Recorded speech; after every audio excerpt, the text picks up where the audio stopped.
from San Francisco was pretty good, Montana.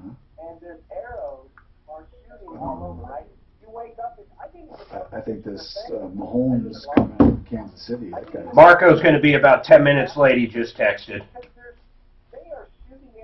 We're up.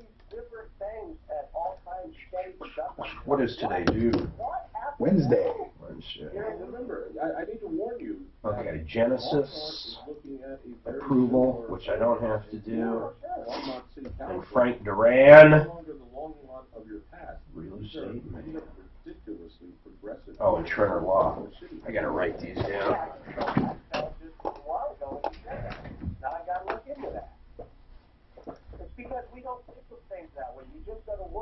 So what'd you do? Did you see your kid or what? Yep.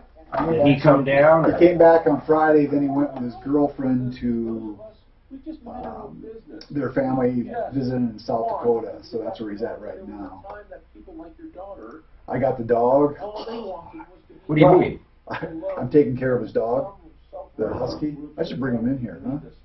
Was he trained? If he's not trained, I wouldn't. He won't piss or anything. You don't think so? No, he holds it really good. Right, we get that now. I choose to own this gun, but I'm a plague. But I've got him a shock collar for Christmas.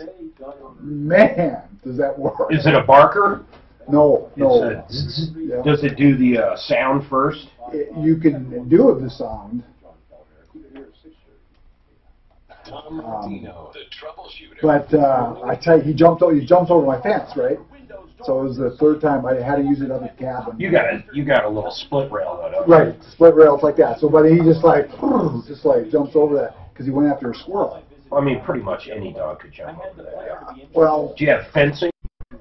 yes, you can't go through it. Mesh? But I hit that thing, and he goes, and he came right back to me. I said, "Good dog, good Frank dog." Duran's not on here. That's the only one that I Wow, that's really wasn't slow. sure if he would. I didn't book Duran this. Okay, so He's got a regular live though that I'll do. Oh, I see what you mean about him coming on. yeah, on the log. Well, he does have a spot. Just. Do you want the mic sock? Nah, I'll spray this. I gotta find one then for detailing, whether it's just the person who walk in, they love Turner. their customers, and their customers Where is love Turner? working with them. And I've got to tell you, if you're looking for a Chevy and you're looking for the best car buying experience, I want you to check out Chevrolet. It's on Broadway, just south of Belleville. And to think John Elway's name isn't enough. do you want Tom's headphones? No. You don't want anything? Eyes want nothing. Okay, so Mary Jane will be here. This chair needs to, Who is it? I'm done with this even being into it. Hey, Clint loves that chair. It's one of the best chairs. I like it. It's embarrassing. It is embarrassing. Okay, so I'm going to put Marco here, Daff, It is crazy. Why do they have that? Joan here, Mary Jane here. Mary Jane. Mary Jane. So here's trivia. What is Mary Jane a nickname for? Marijuana. Heroin. No, marijuana. Are you logging in for But why is that? I'm more interested I think in it's the why. MJ. Marijuana MJ. So it's like code name. Hey. I He think so. probably was code name at one point. Mary Jane. So you think purely because the initials? Yeah, I don't know, man. Yeah. And then I guess I didn't grab the show sheet. Sounds a little. We like hooch. You'd rather use hooch. Weed. Weed is probably numero uno. No, pot probably is. Pot. Yeah, why pot too though? That's a great question. Weed is easy because it is a weed. Right. No, you're right.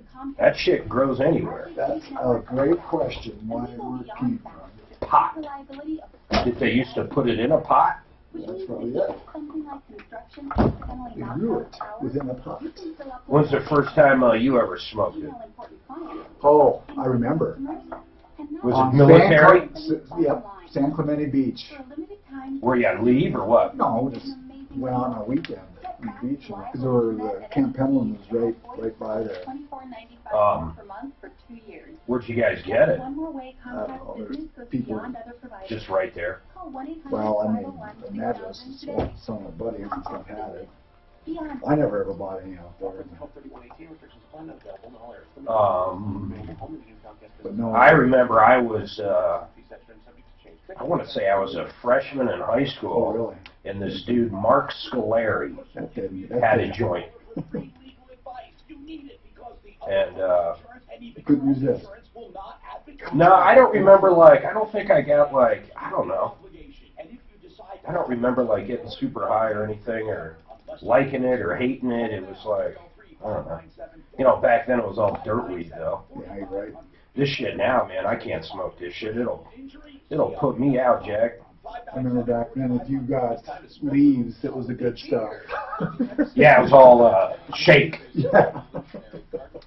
We were so stupid one time, man. We bought, me and that same dude went into Philly. Remember, we were pretty close to Philly. We took the speed line in, and we bought what we thought was Thai stick. Oh, remember? But they were those wooden kebabs like you would put shrimp on, and they put them in Elmer's glue. Oh, and no way! then put them in like a bag of oregano, and just created this thing. And we knew instantly we got screwed, glued, and tattooed, but we still had to take a puff of the Elmer's glue just because we dropped our only $50 on fake shit. No, I remember the Thai stick was actually wrapped around these sticks, and they were like tied on little threads and stuff. We didn't know. We had no idea. We were stupid. Honest to God, man. That's funny.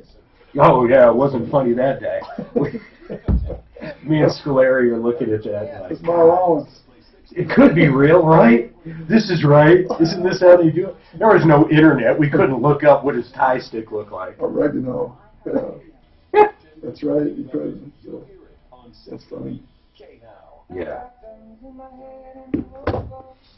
Yeah, we got up here real early. Yes, we did. I got to pull a Caldera and get one of those ISDNs set up. When I used to do, when Tom was national, I'd always do the show from his house, man. Because I live pretty close. I just drive over there. But do you like that? Do you like doing it? Well, we have so many guests now. Back then, we never had guests. God, the show has changed a lot. Really, we had almost 0 guests back then. In fact, I'd be the guest. Friday, we'd have Rolly in. We had a computer day at one point. I I'd thought come in on Friday was Thursdays. computer day. No? No, you're right. It was computer day. You're absolutely right. But Rolly would still come in occasionally. Okay. When did that switch over to car day? And Father John. What was that? I don't know when it switched over, man. Sometime in the Holly years, because I got the fuck out of there. Oh, yeah, I totally became on back then. Absolutely. Did you ever take a picture of the car? No, I think I started No, I bet they have them somewhere. Dude, she ran right up and crushed that car like a Cracker Jack box, I man. think that was... It was brutal. It's another one of those classics. Oh, yeah. Let me tell you, looking back on it, it was funny as shit, but at the time, oh, hell no, man. That car never was the same. Oh, no, I imagine it was. It should have got totaled. There's no reason that thing shouldn't have been totaled. Yeah. And again, to me, the theme is, it seems complicated. I'm going to put Miles' car up on Blinker here soon. Oh, you are? Yep. Okay, good. I can't wait to see how it works. How long for you to get, how long did it take you? No, well, like I said, this is because I started taking pictures.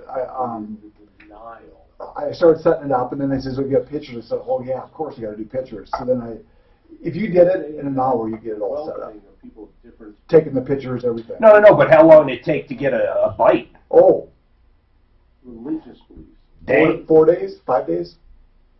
I just always wonder with that It was my platform. own- It's ingenious, but it comes down to how many people are using Absolutely, it. absolutely. But if you sold yours, you're a testimony, man. That thing went up quick. Right. No. And you got top dollar, or you got really good dollar? Well, it wasn't. I think the blue book was probably higher than what it probably should be. I mean, talking to these on car day, this is no way you're not going to get anything, like But on that Ford, just like Suzanne's new car, that turbo 4-cylinder is worth a whole hell of a lot more. Damn, that thing's fast as shit. It's faster than my Genesis. I didn't No, know. no way. Just off the bat. Comment. It's the Mark and Suzanne show this week. Yeah. Get him, Suzanne. Oh. Thanks, Rick. Did you he says your car's faster than his car. I'm badass. Off the bat, I it need is, to man. wear my badass shirt this week. It's got this. Cold, though. It's got this power band between like. Well, you had Well, one. right, I know. When you put it down, it takes a little while. Yeah, but once it hits that power band, that's what I'm saying. Everybody said yesterday on the way to the movies. Yeah, Yeah, no, with Miles driving. no, it kicks in. My only thing was that I just didn't on the turbo because you hear so much all the issues with it as they age and stuff. That's why one of the big reasons I said, maybe I should get rid of it. But no, I think. What'd you pay for it? I think because I bought. You bought all the bullshit?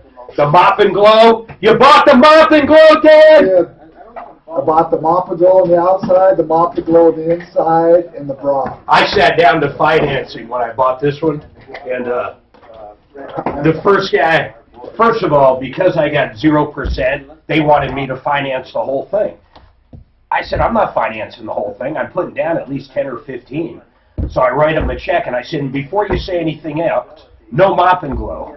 He started dying, man. Did they try to sell you the oil changes? He didn't try to, after I said that, he didn't try to sell me anything, man. Nothing. Was he like he was a kid, right? He was this guy, he was seasoned. But he did make me initial off that I declined. That's the new move they do now. Decline this warranty, decline the mop and glow, decline this. Yeah, no, and then the bra, that's what you should do. Put a clear bra on it. I got pissed at Arapahoe, man. They say they have the lowest price. McDonald beat them. Hands down, McDonald Automotive is where I'll go next time. Hands down.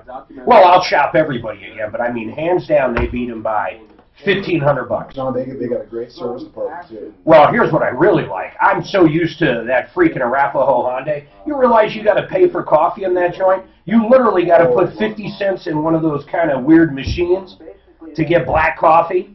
Water is like, water fountain. No, I bought one through, just like you. No frills. And I did one at McDonald's. Oh, McDonald's. Oh, my God. It's like really nice. It's nice coming back where someone goes, hey, you're dropping 30 grand or whatever. Someone going, here, you want a cup of coffee? Yeah, no. You're right. Instead of saying, hey, you got 50 cents. And they got a nice place for the TV if you want to sit there. They got the TV, magazines, and all that. They had a full beverage section. Right, exactly. No, totally different thing. And then Suzanne there, she was very nice to work with. That's funny. You bought it from her, too. Yep. But I did the Costco deal. I bet you my deal beat Costco, though. Right. Yeah, that'd be great. Arapahoe wouldn't touch it, man. They're like, we can't lose that much. That would be a good one to ask her if she was, because she was like the Costco lady. So if it went to a Costco, she gets it. She gets it. So well, like Cooper does all their HVAC through there. Did you know that? I didn't. When they're standing out there when you're leaving Costco, if you buy a furnace, water heater, anything, it goes through there. Oh, okay. But no, I like McDonald's also there. I mean, I like the service department. I like the salespeople. I like the guy that writes the stuff up, even though I bought the mop and glow. He was good. I went back there. They went above and beyond 3 years after I bought it. They said, hey, what are my warranty and stuff? What could I get? What did you spend just on the vehicle? Do you remember? 32 or 33. And that's everything. And you sold it for 21. 19.6. So you sold it for 20. So 12. How long did you drive it? Well, it was 14, 4 years. 40,000 miles all I had on it though. Oh, so you barely drove. That's right, because you had your other one. Man, my Genesis has got. But you live 65,000 on it. I know, but what do you drive every day? 150 miles? Can't be that much. It can't be. It's got to be maybe 60 to 75. Okay. I don't One way. No, hell no. I don't. Dude, it takes me 35. Like this morning, it was 34 minutes to get here. So it's got to be around 30. I'm pretty sure it's like 33 miles. Sure. Yeah. Here, I'll bet you it's more. No, I don't think so. Let's see. iHeart Denver to. Let's see. You have to put your address in. LightCertain Wealth Strategies. Discover the fiduciary difference. Visit lightcertain.com today to begin your planning. Hi there, it's Denise Plant. Okay, I'm just going to put the address. Pollard Miller Law Firm. Pollard Miller specializes in divorce and family law. Let's talk marital agreements. Okay, I'm going to guess. I'm not even hitting enter yet. I'm saying exactly what I said, like 32. I'll say more. I say over. Well, something's wrong here. Hold on. Oh, I did. There's my same address, there's one in Aurora. That's a trip, man. My exact same address, except Aurora instead of Okay. All right, ready? Survey says. Come on. 36, I say. I don't know what I'm doing wrong. Directions. Sexual agreement drafted after you're married. Let Pollard Miller get you the results you deserve. Locations in the Denver Tech Center and Colorado Springs. Okay, let's see how. 28.5 miles. Really? Yeah, 37 minutes is what it says. That's to your house. Literally. That's address to address. Not frame to address to address. Wow, no, that's not, okay. And from the crossroads to my house is about 12 of it. So 60 miles a day. Yeah, but that's if I do nothing else. Hey, hi. Hey, Joan. Howdy. Hi, how are you? Good, how are you doing? Good, doing all right. Okay. But that's if I go nowhere else. Right. I So you figured probably- Tom wasn't going to be here, and I brought all this sugar-free stuff I've been baking, and he's not even here. He's horrible. You know what? What? He's generally very good at not eating sweets. Uh-huh. Generally. Uh-huh. But for the past month, Dan, wouldn't you agree? No way. He's digging into stuff No like way. he usually does. Sugar? Oh, yes, yes. Fudge, Yes. cookies. I brought carrot cake muffins.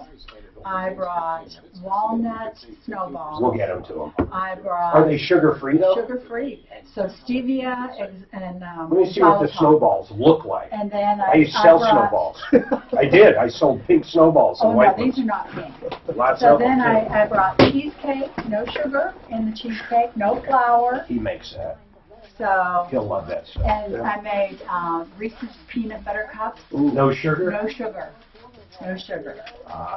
Tom, if you're listening, Hey, Tom. Better get in here. So this is the cheesecake. he's been cheating like crazy, you know. I don't care what he says. So have I. What was the big one? So, I don't remember what it was, but I was shocked. It might have been that fudge. I don't think I've ever seen him dive into fudge. That's Fudge. pretty sugary fudge. oh, if I can get this out, though. There we go. I don't hear her. If you're talking, I don't hear you. Oh. So they're still frozen. They need to be microwaved. I won't eat them. He's very... I don't eat till 4 o'clock. Oh Lord! So you're I'll try fasting. some later on. You're fasting. I do every day, though. Oh, good for you. I don't eat till 4 o'clock every Good day. for you. I've tried It's to tough. make it till 11. This time of year, it's tough. Yeah, it is. As long as you stay It's busy, social it's not pressure. bad. Yeah, it is. It truly is. If you like peanut butter, can have peanut butter. These little Reese's Are delicious. they're good. In health class, I think, no, they called it home ec. In 7th grade, we learned how to make those. What college did you go to? I went to the University of Texas, but I finished here at Metro State. Did Yeah. you take bowling? No, I took yoga for PE. And I took archery. If I end up paying for credits for yoga, Boy, yoga then, holy Yoga cow. That must have been at the beginning of it. Beginning. it's And it zen-like. was, I had You're zen-like. I had a business law course right before my PE, and I would be so stressed out, and I'd think, there is no freaking way this course is gonna, this yoga is gonna make me not be so stressed out after the business law class. Do you still do it? A little bit. Do it? Yeah. Is someone else? Are you bringing someone else? No. So it's a long story, but Quite all right. yeah, I can tell you the short version of the long version. But Remember, Mary we're always Jane- on. Mary Jane has lost her sight in one eye. Oh, So hopefully it's just short term. why would that happen? Like a retina Well, she detached? had a surgery, and then she had scar tissue. So they went back in to remove the scar tissue. Yeah. And when they took the bandage off, she was hemorrhaged, and they didn't realize it. So they're hoping that she'll get her sight back within the next month. But she just really... That's got to be terrifying. But Oh, she's got terrifying. One eye, yeah. Yeah, That's, you're yeah, right. but she just wasn't up to driving down. Sure. Well, no. And then That'd be really tough with depth the perception. other, my other employee, we need to be off air now for me to tell you what's going on with her. Oh, my We'll God. wait then. Yeah. Quite the, oh, bless her heart. Oh, my God. Shelley is. So you remember. Do you know which of these are 30s or 60s, or we simply don't know? Was in for gallbladder. He thought he had his appendicitis, then he went in for gallbladder, then to take it out. Not then the surgeon was off over Christmas, so he's sitting with he's like say still in pain and stuff. Oh, yeah. You know. Yeah, I had mine take gallbladder Really? taken out. That's not a big deal, huh? It's not a big deal anymore. It used to be a huge deal. They used to have to crack ribs, but now with the it was you were out for 6 weeks. Well, how do they do it now? So now they do it with a scope or whatever that's called. So they just kind of cut a couple of little holes and so. So do you guys take like any pills and stuff when you don't have gallbladder? No. You know, you don't digest fat as well. As well, okay. Yeah, so it's a little bit different. And I've tried digestive enzymes, but I'm fine without anything. Yeah. So. Yeah, my mom had it out, and I don't think she does anything different. Yeah. I really don't either. But, Is that line 2? Is that for us? One more operation. That's a bad. Yeah, I know. Bizarro. I know. It is. One more piece and part removed. Puddles, Mom. Frogs and corn trees. Hey, Mom! Yeah. What is that in your teeth? So exciting. Adventure, Mom. It's Toby. We need to get out of the house and have some fun in nature today. So do you have a kick-ass Christmas? It was nice. Was it good? Was very, very Here? relaxed here. Yeah.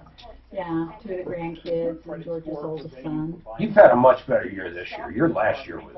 Oh, yeah.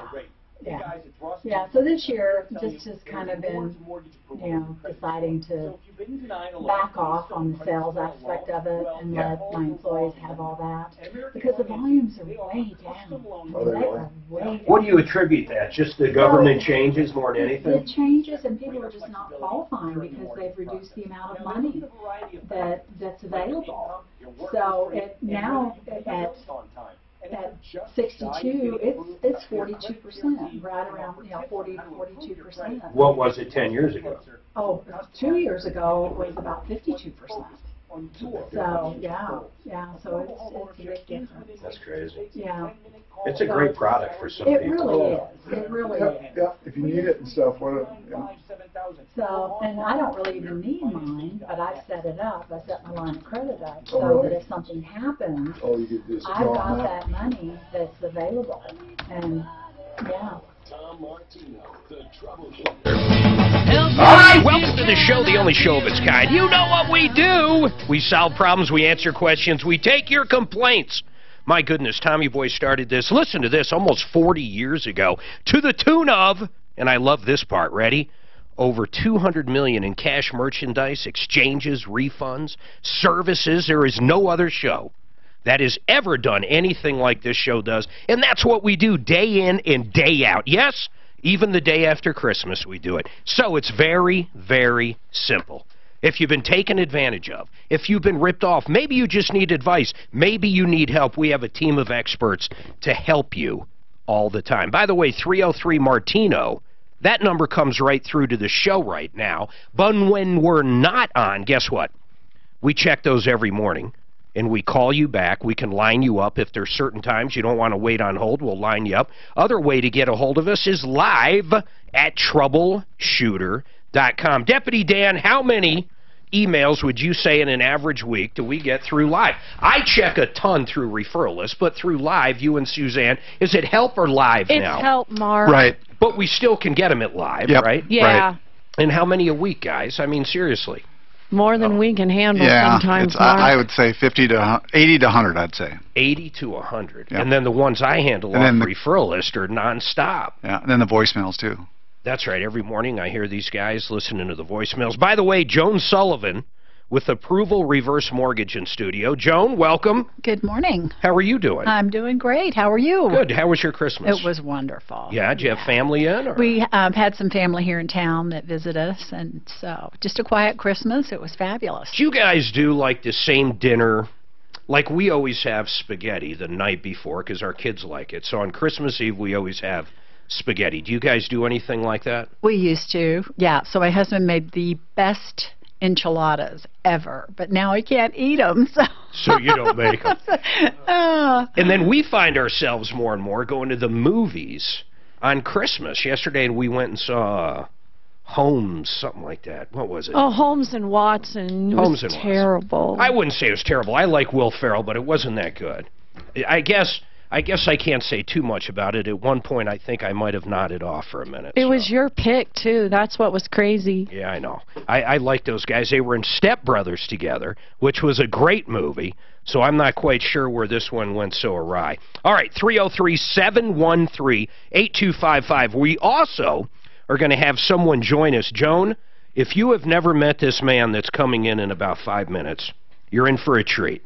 He's an attorney, and he's, I think Dan puts it very well. He's a character. He's a character. He's good. He's good on the air. His name is Marco Bendinelli, and this guy actually has, I got to ask him again, but he has got, I want to say he had 3 back-to-back, what were they, Dan, $1 million plus judgments in a certain period of time, which is like unheard of. He's like one of the first around to do it. We'll have to ask him about that, but he's really a cool guy. I haven't had the pleasure. I look forward to it. Yeah.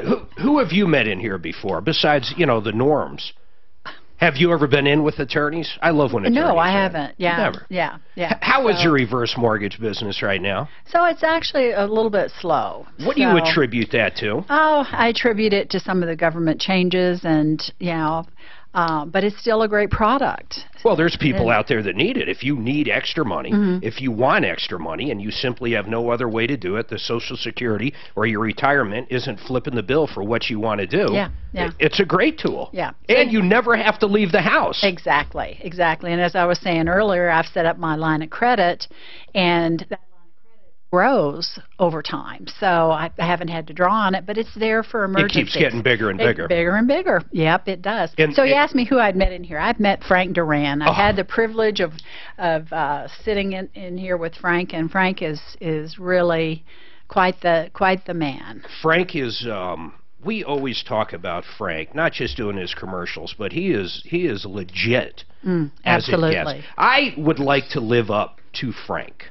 Honestly, and I can say that, and I mean it 100%. A true, authentic person. I am nowhere near the man he is. I mean, he is that sincere in every walk of life. Not only does he, walk the walk, he talks the talk. He does. And that level of energy blows you away. When he was selling my house, I'd have texts from him like at 11 o'clock at night, and I used to be a night owl, and, hey, do you have time to talk? So this guy would always constantly be in touch when he's selling your house or if he's trying to find one for you. No, you're absolutely right, Joan. He's one of the best guys out there. All right, here's the number, 303-713-8255, 303-713-8255. The other thing, since Tommy's off, anything you want to know about him behind the scenes, feel free to ask. We'll, what do you call that? We'll pull his skirt up, or we're pulling our own skirt up. Oh, dear. Something with his skirt. Right. So any questions you have about any of us behind the scenes, I would love to take them if I can answer them. Tom and I have been together for on and off well over 20 years. In fact, Suzanne was with Tom way back when as well. So, we know the scoop. 303-713-8255. Jimmy, what's going on with you, sir? Well, that was a bizarre one. Oh, wow, okay. What was his question, anyhow? Well, he's a pastor, and there's this lady, I guess he knows, who's been married 7 years. He wanted to know about the legalities of annulling a marriage. The legalities? In other words, does an annulment get rid of the legal obligation? I would assume no. I mean, just because the church Especially after 7 years. Well, yeah, it depends on if they're Catholic or not, because then that's a whole nother realm of annulling the marriage. Hold on, he's back up. Jimmy, what's your question? Thank you. I'm a pastor in the city. I've got a woman in our church. She's 66. She's in not quite 7 years in her marriage, and there's a lot of difficulties going on. I'm curious, does anyone have any information regarding annulments versus legal separation? Well, I mean, they got married, right? I mean, they've lived together for 7 years. They actually they got married, right? Right. They've consummated, yes. Well, I can't imagine in a million years just because you or any church, even let's say a Catholic church says, hey, we're going to annul it, which I've never heard of after 7 years, though. There are reasons that they can annul. I mean, but what would that have to do with splitting marital assets? I don't think it would have anything to do with it. No, it just is within the church so that that person can remarry. Yeah, inside the church without being shunned, if you will, from the church. But from a legal standpoint, the annulment doesn't have any weight, has no weight. Where's our attorney when we need him? Yeah, well, I don't know if Marco would be able to answer that one. But, Jimmy, it's very curious what you brought up. I don't think so, man. I mean, we're going to try to get to, we'll try to ask Bonnie Shields. Did we reach out to her? It's going to be hard to get people today. Right. And so in terms of a legal separation, that would require going to court, correct? Hold on, I'm sorry, I'm looking at something here. My understanding it is, Mark, you do have to go to court for a legal separation. That's my understanding on that, Jimmy. Yes. Yes, you have to get, you have to get divorced if that's where they're going. When you're talking about a separation, though, Suzanne and I could separate. We don't have to actually get divorced. Is that what you're saying? Well, she doesn't want a divorce. She just wants to... Well, then she can just leave. There's nothing holding her there forever. She can leave. I mean, there's no big deal there. Okay. But if she wants like half, if you will, or he wants half, or they want to split up the assets, then they're going to have to go through a divorce. They hire attorneys, they negotiate, and it is what it is. All right. So this is all. But what do you, Jimmy? I'm more curious. What do you care? I mean, she came to you with this. You're her pastor. Right. That's correct. Exactly. I got you. I'm curious. So why? I don't know. After 7 years, what's going on in the marriage? Well, I think there was a lot of deception from the husband going into it, and this gal was vulnerable and believed everything he said. And about 5 minutes after the marriage, he turned backwards in everything he said, and he's been continuing to back up backwards ever in the last 6+ years. Yeah, I got you. And it's just a mess, is what you're saying. Yeah. Right, yeah. All right, well, I mean, that's it. If we can get through to Bonnie Shields, I'll ask her. But honestly, I mean, if she wants to separate, anybody can separate. You know, this is the U.S. But if they want to get divorced and split up assets, they do have to get divorced. So you all have my cell. Can you see my cell there? And if you do... No, but I'll get it and I'll follow up. Bonnie's out of town, Mark. Ah, of course she is. Hold tight. Suzanne, get that info there. 303-713-8255. Val has an issue with a refrigerator. Val, what's going on real quick? Well, I don't have an issue yet, but I understand I'm going to. Why? Why do you think you're going to? Well, my current refrigerator, side by side, 26 years old, so it's lasted a good long time, does need to be replaced.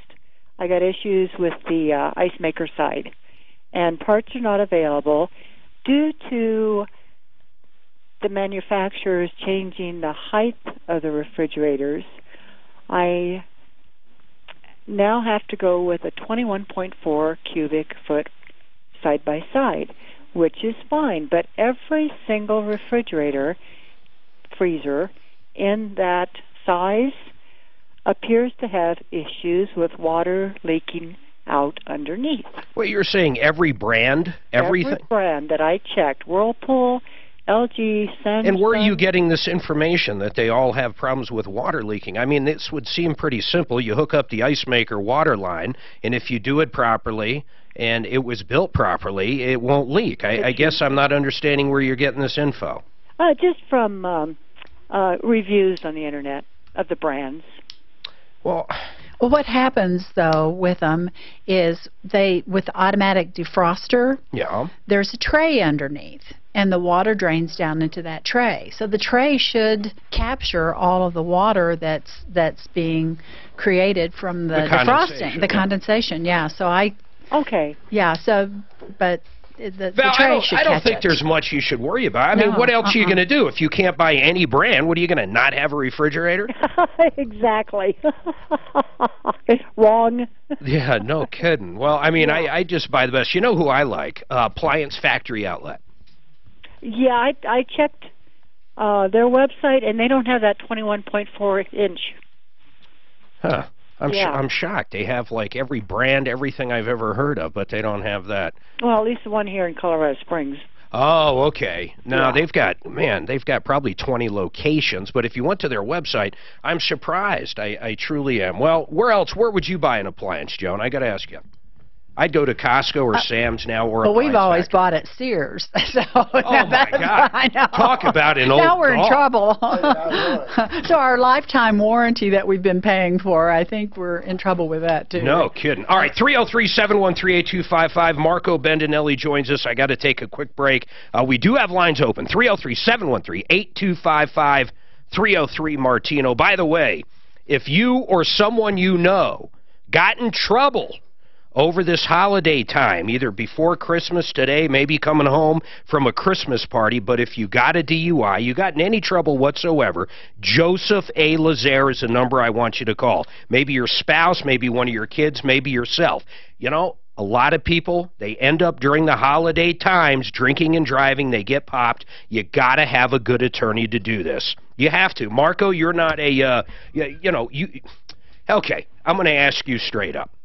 You are not a defense attorney. For all I know, you were at some point, but currently you're not. I do personal injury civil litigation. Okay. Now, defense attorneys, would you ever, if you were facing any crime, go at it alone? Or would you hire a good defense attorney? There are many mines in the minefield. Yes. And there's no question you would hire an attorney. So that's coming from an attorney. I have to tell you, Joseph A. Lazaire is the best out there. By the way, if you just want to talk to him about anything that happened to you or a family member, give them a call, 303-429-6200, 303-429-6200, or you can check him out at lazairalegal.com, Lazzara legal.com. What's up, Marco? What you doing, dude? How are you doing, man? I'm doing good. Marco, Joan, Marco. Hi, Joan. Marco wants to get a website together that talks about all the judges. You ever realize when you go vote, like Douglas County, you keep them or get rid of them, but you know nothing about them. And we tried to find something about them, and we couldn't find anything. I think he'd get blackballed. Well, you know what? We're going to put it together And anyway. so we just voted against every one of them. Yeah, that's what I do the same thing. Yeah, so it's just like it. Really? Well, I just don't vote on them, on the judges, because I don't know anything about it. You don't vote to retain Rick and I or get rid split of the them. judges. We each research each one of them. Really? And we talk about them, and then we vote. But we split them down, and we each have to research. Do they have to get a certain percentage before they're retained, or what happens? They just got to get I one don't vote? know how it works. That are on there sometimes. I mean, maybe more to retain than to let go. So if you have 49-51, so I bet there's a threshold, though. Don't you think there's got to be a margin? Might be 50%. If over 50% say don't retain, then they don't retain them. That's a good question. But you know what? Listen, here's how we're going to do it. I would bet it would be 60% or something. Maybe not. We're going to start a political action committee where I'm not personally, we really try you know, to I'll be affiliated with it. You know what I mean? ballot is really long. You know, Frank We'll Avar also started divide one to get rid of a judge in Adams County. Did he get rid of them? No. But if it's short, Just pissed off? Yep. I heard a story about him, and I heard it from one of the TV stations that he heavily advertises on. He basically got, this is years ago. Tell me if it's true or anything, if you know. He gets into a car accident, DUI, and he ends up running into the bushes or something hiding, but he ends up getting popped. And he basically told everybody, if you report on it, I'm not advertising with you. I don't know about that, but I know that. I don't know either. Because there's a joke among the trial lawyers that the last time Frank Azar was in trial was when he was a defendant. Hey, I just had $1 million verdict. Did you? Another one? Another one. I'm wondering. Number 5 in 30 months. Wow. Fifth What was- seven-figure verdict. What was you got 3 in a 1-year period? I did. And I had 2 within, Can you talk 30 about days. what they were for?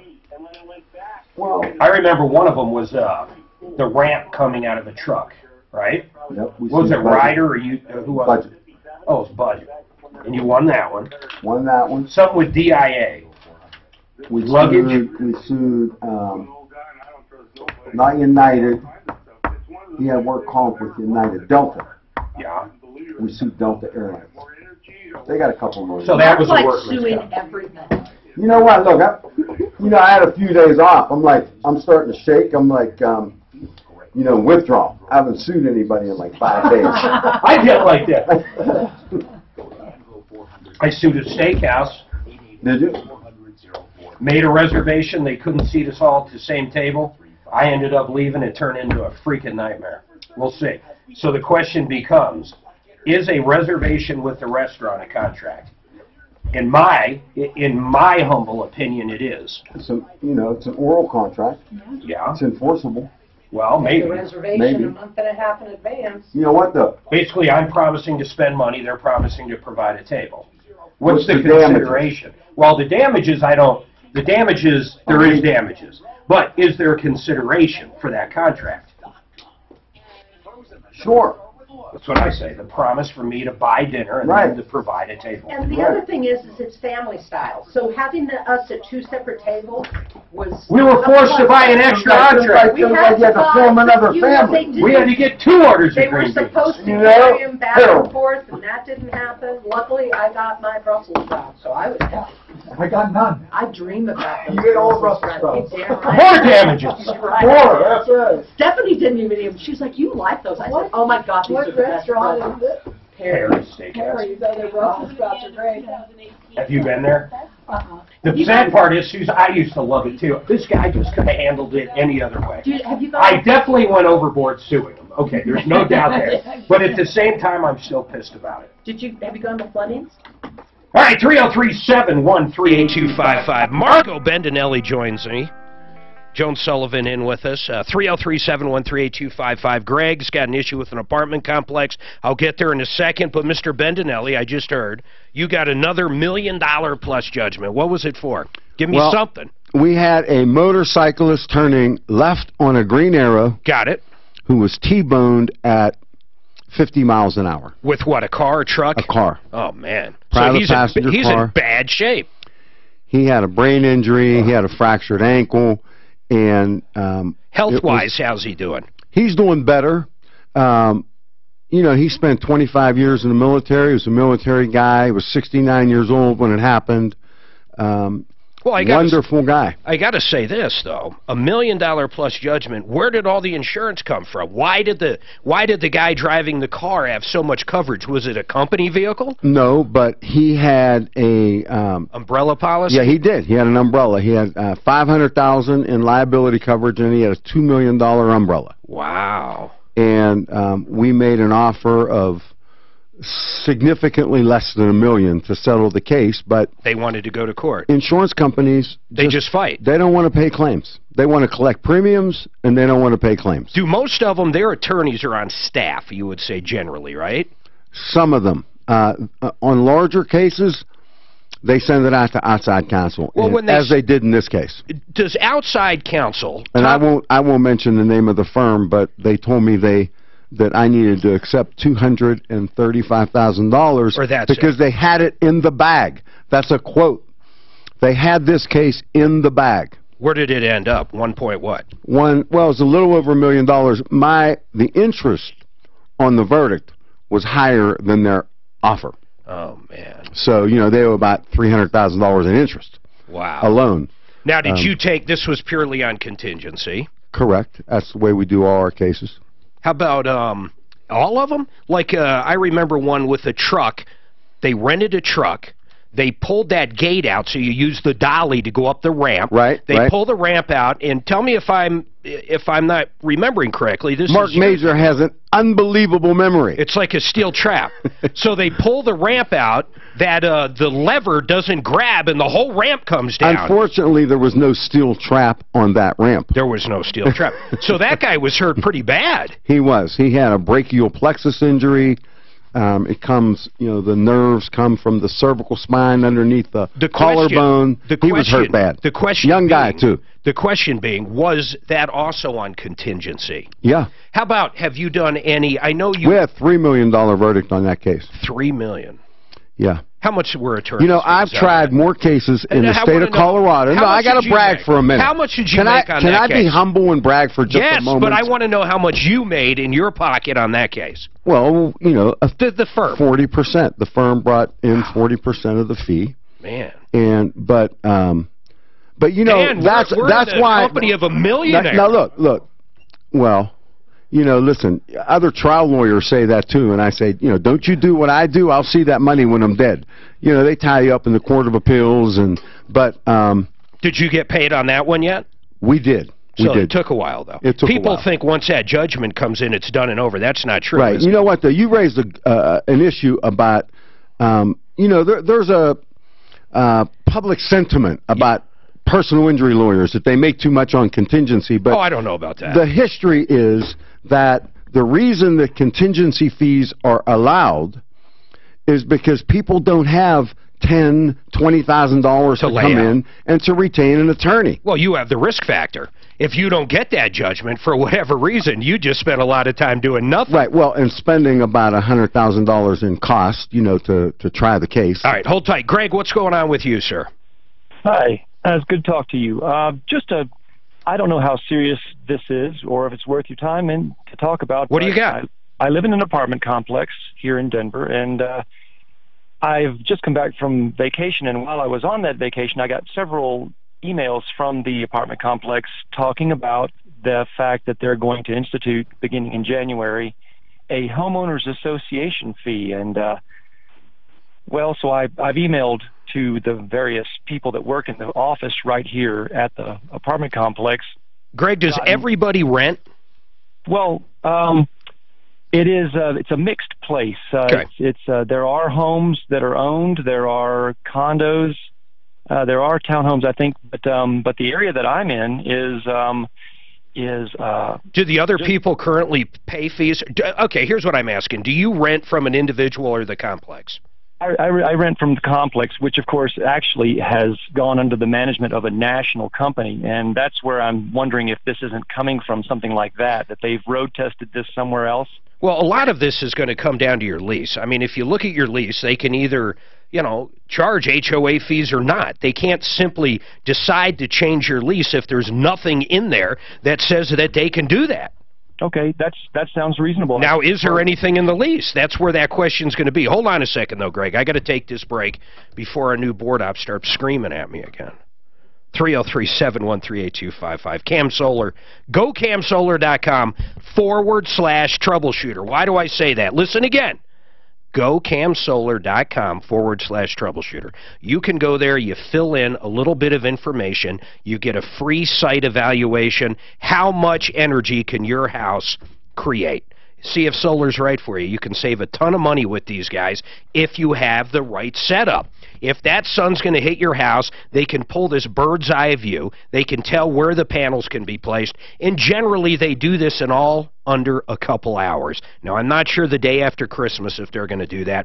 But if you go to gocamsolar.com/troubleshooter, fill out the information there. They will call you back shortly, tell you what kind of energy you can create at your house. They've been in business for more than 10 years. They're the only people that I know that have a 20-year performance guarantee. They do deals with no money down, no cash out of pocket. You're going to own it, too. You're not going to lease it. You can also give them a call, 720-449-2935. Best warranty in the business. Great company. Cam Solar.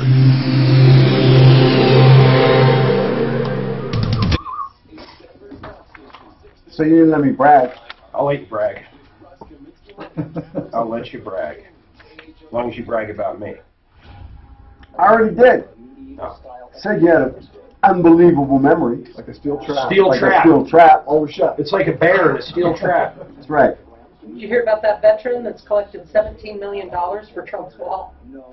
Yeah. GoFundMe. Yeah. That's odd. Well, What are they going to another- literally do with the money? That's exactly that's what they said. That's the question is how would they get the money to the government? Maybe they give it to veterans. No, it's for the wall. Yeah, but how? I don't know And if you can, this can guy you doesn't do even that? have an Maybe you arm. can. He's Donate to the government.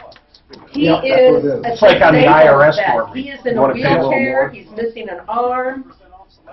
He says, how do they direct it to the wall? Is the- Right. That's exactly right. How do you They'll fund it? have them send the bill. The wall bill. From It'll say Home wall Depot. bill. From Home Depot. That's right. Line of credit at Home Depot, yeah. How many feet will that 17 How many million- bags of cement? Probably get about 100 feet of wall. Huh? Yeah, it's amazing though how it's growing. I didn't realize it was already It was Hi. it originally said What do you got on your 16 hand? million on the little news thing. Did you have to hit But it mark says, again? Is that her right hand? 17 million. So it just keeps increasing. Well, it'll be crazy how long the shutdown goes. Actually, I haven't watched in the last 24 hours, so for all I know, it's over. But I don't think so. No, it's still shut down. I can't believe I'm actually burned out of politics. I can't believe it. I'm What? driving ass today, Marco. Hi, Oh, John. oh. It's driving me nuts. Oh. How you doing? Good. I'm not sure whether to start detoxing now or just go through the new year and then start detoxing the new year. Yeah. Hey, Suzanne, where's that good coffee? Do you need some coffee? Oh, bad coffee. Okay. Do you like Yeah, real actually. sugar? What? Double cream Joan, and you want a some? sweetener too. All right. A little bit. Okay. How do you take it? Okay. You know, I need to wake up so I keep up with Mark. Sweet and low. There you go. If you or someone you know is I can't find out. Huh, You know, you wake up like, or what? do you wake up like, bam? You one of those people? No, usually it takes, well, God, man, I get up at 6:50. I feed the dogs. I hop in the shower. That'll wake you up. If you get in quick. I'm usually awake by, like, really, brain firing about 5 or 10 after 7.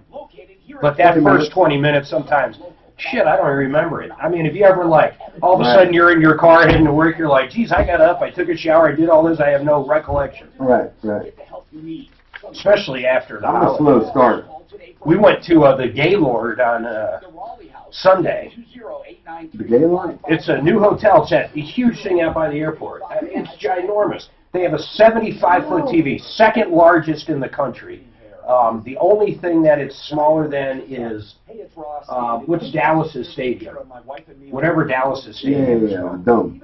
Yeah. So is that the one that has, like, it's a destination resort? It's huge. 1,500 rooms. Where is it? Is this new? If you go to DIA, you can't miss it. It looks like a It's city. out on the plains out there. Oh, is that right? Like up right up It's against. not the one that they built right next to the, like almost attached to the airport. No, not that. Western, I think. Yeah, No, this that's thing the is one. massive. It's got like 4 or 5 restaurants. It's got a total, I think I read, 60 businesses in it. Wow. The pool complex is ridiculous, I'll have beautiful. to go just see that. If you had kids, I've seen it. they'd love the pool. You know, through the- It's crazy. Yeah. My grandkids, Gaylord. the Gaylord. Yeah. We had a good time there. We met some friends there we haven't seen for a while. We just spent one day. They had a rate of $119, but you know it's like anywhere. After you pay the resort fee and all the other crap, it's a couple $100. But usually, without that discount from being from Colorado, it's for $350 a night. Wow. They're So proud is that of an it. ongoing thing or for the discount? I or think it's just to go the through that? end of this month. Now you can book it through at least through March. I called a bunch of people who are going to go up there for the Super Bowl. So the TV there, what, 75 feet? 75 feet. What's the resolution? It looks perfect to me. I don't know. Huh.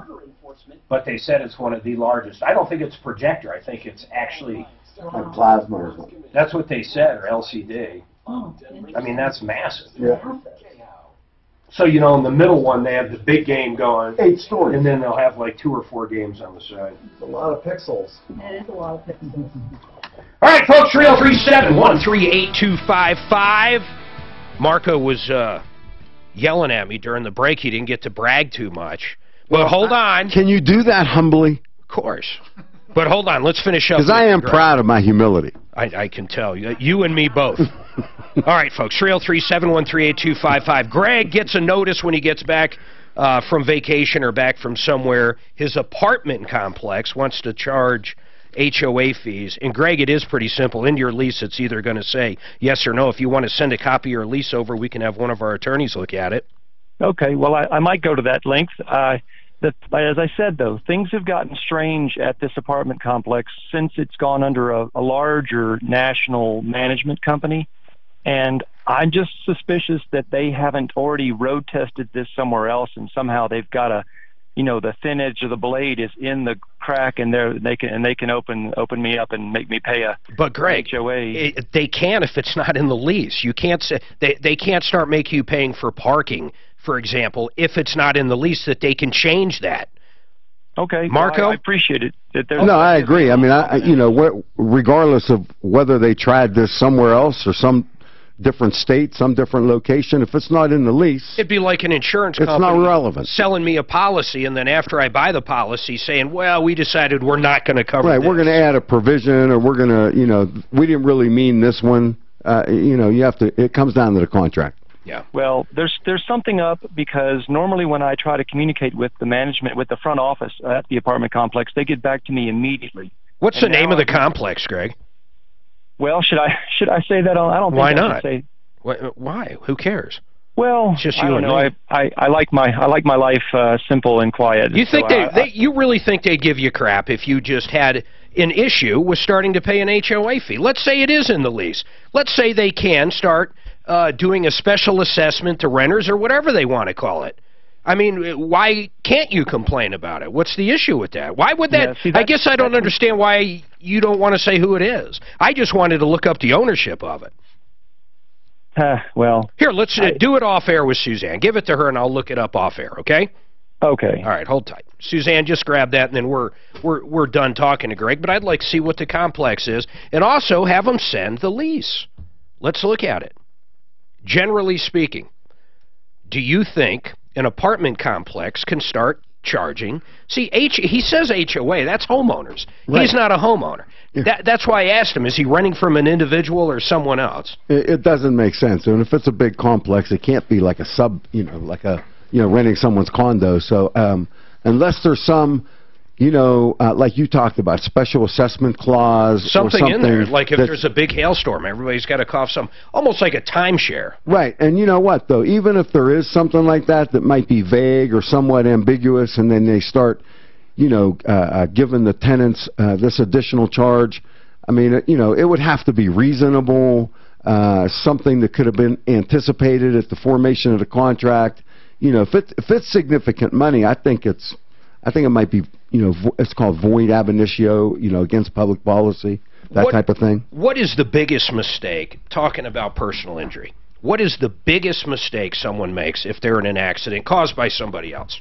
They talk to the adverse insurance company freely. So they basically, the other insurance company calls them up, kind of tricks them in a way. Answering questions, why are we saying kind of? Well, I'm asking you. And why are we saying in a way? Yes. You don't like insurance companies. Well, I don't have the most respect or affinity towards these carriers, because they want to collect premiums and they don't want to pay claims. And in fact, you talk about how they do this with people. People have, when there's an accident, people were talking to their insurance company, and then the adverse insurance company calls, and they think they're just giving information generally, to the insurance company. But they're hurting their own case. And they don't understand. What's a trick question they might ask? let's say your guy hit me, and the insurance company calls me up. What's the typical one you hear? The adverse insurance company calls you. Yes. And they're prying for what? They're prying for medical information.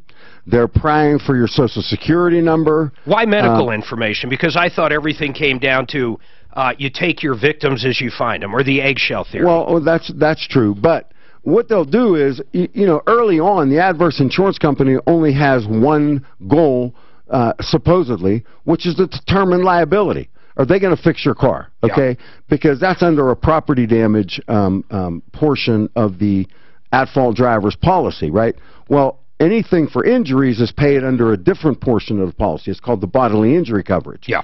And they'll call you and they'll act as though they're just trying to determine liability, and they want to fix your car and get you a rental car, and then they So then they finally find an attorney. So let's say they find you. And all of a sudden, you're hearing this recording later on, right, where they admit to something they should have just kept their mouth shut. Yeah. Seriously. Really, because, you know, they will try to get information that is really not relevant to the claim, but maybe could hurt the individual later. So we tell people, call us right away, and we'll help you walk through that. We'll do that for free. Yeah. But, you know, keep your cards close to your chest early on. All right, Jeanette, what's going on with you? Yeah, I'm homeless. My vehicle broke down. I just had surgery on my left hand, and I'm getting ready to have surgery on my right for severe carpal tunnel and trigger finger. And I'm just trying to get... Where are you broke down, Jeanette? What do you mean you're broke down where? I'm broke down on car and coal flat tax. So I mean, are you calling because you need a tow somewhere? What are you asking for? Just come out and ask. I need help to pay for an alternator. I have $100, and they're wanting $85 to do it, and then who wants $85? I'm sorry? Who wants $85? Are you at a shop right now? No, I'm getting ready to be towed there though. Okay, so you do have a tow. You're going to get there. What shop are you bringing it to? It's the David, gosh, I'm trying to see. Who would I talk to at the shop? What phone number did you call to talk to this shop? It's the David Clifton Ministries. That's the shop? It's their shop, yeah. Okay, hold on a second. Suzanne, grab that shop info. Let's call over there. If she's bringing... Hold on a second. Jeanette, if you're bringing it somewhere that's going to fix it, you need the $85? Is that what you're... Actually, I need $135 more. To get it fixed? Yeah. And you're going to pay them directly? Well, I'm paying them $100. Okay. If it's a ministry, I mean, how do they typically work? I'm not sure, sir. How did you find them? Actually, a mechanic just happened to be by, and he worked for him. He works for the shop. How are you paying for the tow to get there? It's free for customers. It's free for customers. And maybe they're just charging parts. I don't know. Donating the labor. Very cheap. They're charging for the part and $85 for the labor. All right, hold on a second. Suzanne, let's get the phone number to wherever it is. In fact, Deputy and let's take care of her. Why don't you call up? Yeah, it's already a ministry. I'm looking at it right now. We will if it's we very well might if it's legit, but you got to understand how many times it's not legit. Right. Okay. So we really look into stuff. It sounded legit. And I'd like to know where she's going. Yeah. You know, just curious. Not that it's relevant to the circumstance, but, you know. Joan Sullivan, we had one lady called in, said she worked for UPS, okay? No, I'm not giving Daff the business, as Leave It to Beaver would say. Yeah, I don't trust you. But she called in, said, I work for UPS. I need a vehicle. My vehicle broke down. It was past the point of getting repaired. You know, engine, transmission, whatever. You name it, it was wrong with it. I'm ready to fall off the cliff if I don't get a vehicle. So we had a vehicle. We lined her up to give her a vehicle. We found out she never had a license, ever. Literally never had one. Daphne offered to take her to the DMV so she could take the driving test to get a driver's license, correct? She decided never to show up. Bottom line is she never had a job. There was no UPS. There was nothing. I mean, it was like right out of the blue. I don't even know what she would have done with the car. What we're finding out is when we do these background checks, a lot of these people don't pass them. And we just are not going to give a car. Sexual assault. That was the last. Don't say any names or remind people the story. But what was on that last background check? Well, it was unbelievable. I guess her identity was stolen, but I'm waiting for the paperwork on that too. Yeah. So we pull the background check. It comes back, and her identity was stolen. So be careful, with your generosity. Be careful. Or just realize where it's going. These people with signs on the road, I mean, you just got to assume you're giving them money. It's going to make their life a little better for that second.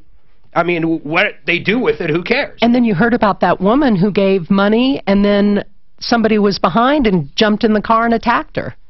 So you got to be careful handing money out the window. Oh, man. All right, 303-713-8255, 303-713-8255. Trenner Law, Mark Trenner. You can give him a call. You can actually go to us-patentattorney.com, but you can get a free investor's guide. This guy does everything. He does trademarks. He can protect your intellectual property. That's the best way to look at it. There's all these guys on TV late night doing it. I think George Foreman reps one of them. A lot of those places are lead generation. They're not the attorney. Mark Trenner is the attorney. He's also an engineer, by the way. In order to do some of this stuff, you have to have both of those degrees. So Trenner Law, he's the real deal. 720-221-3708. Trenner Law, 720-221-3708.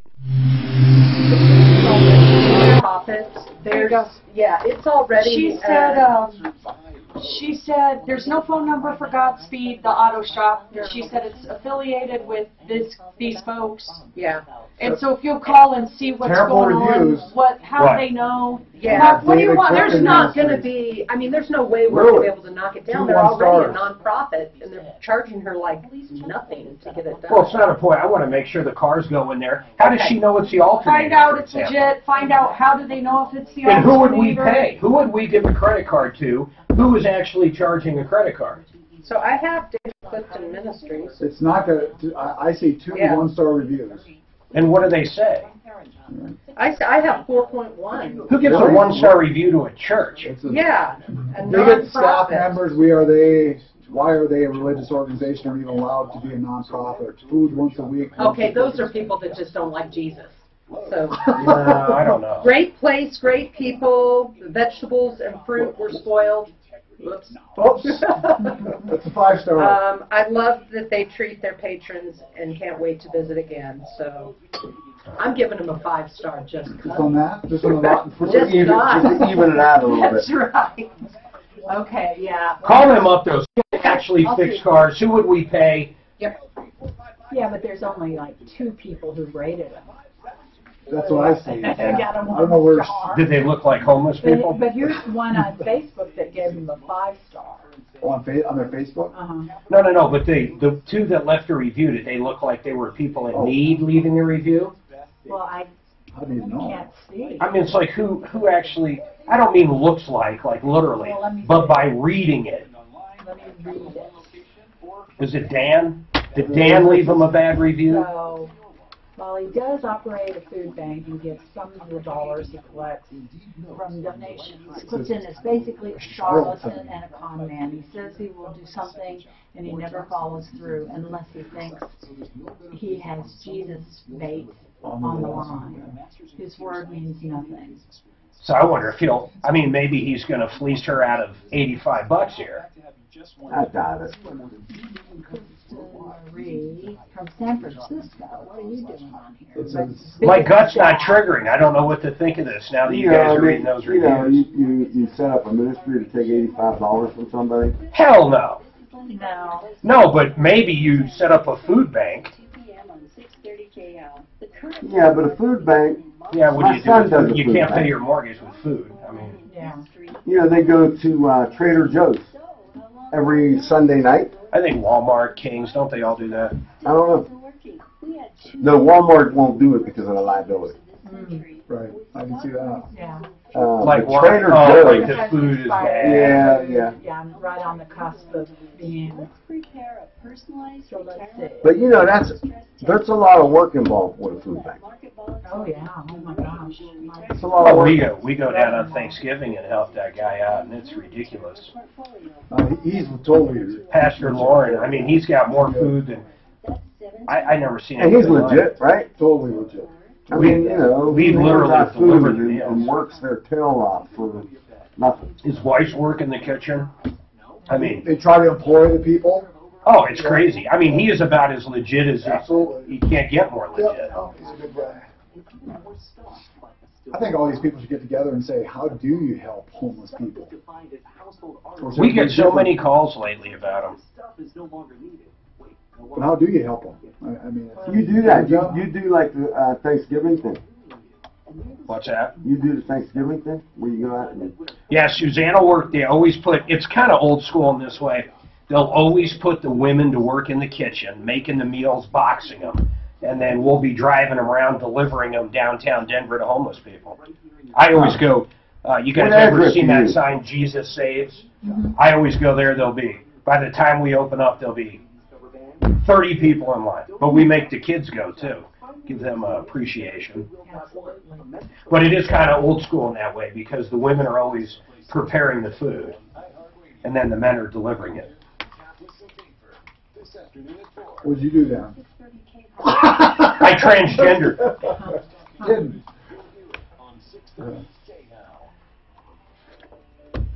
All right, Suzanne's checking out. Jeanette, by the way, we do have lines open. 303-713-8255.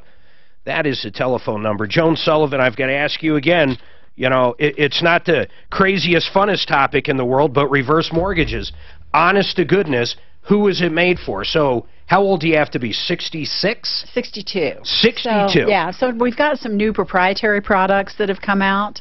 And so one of our companies now, if they're 60 years old or older, then they qualify. Yeah.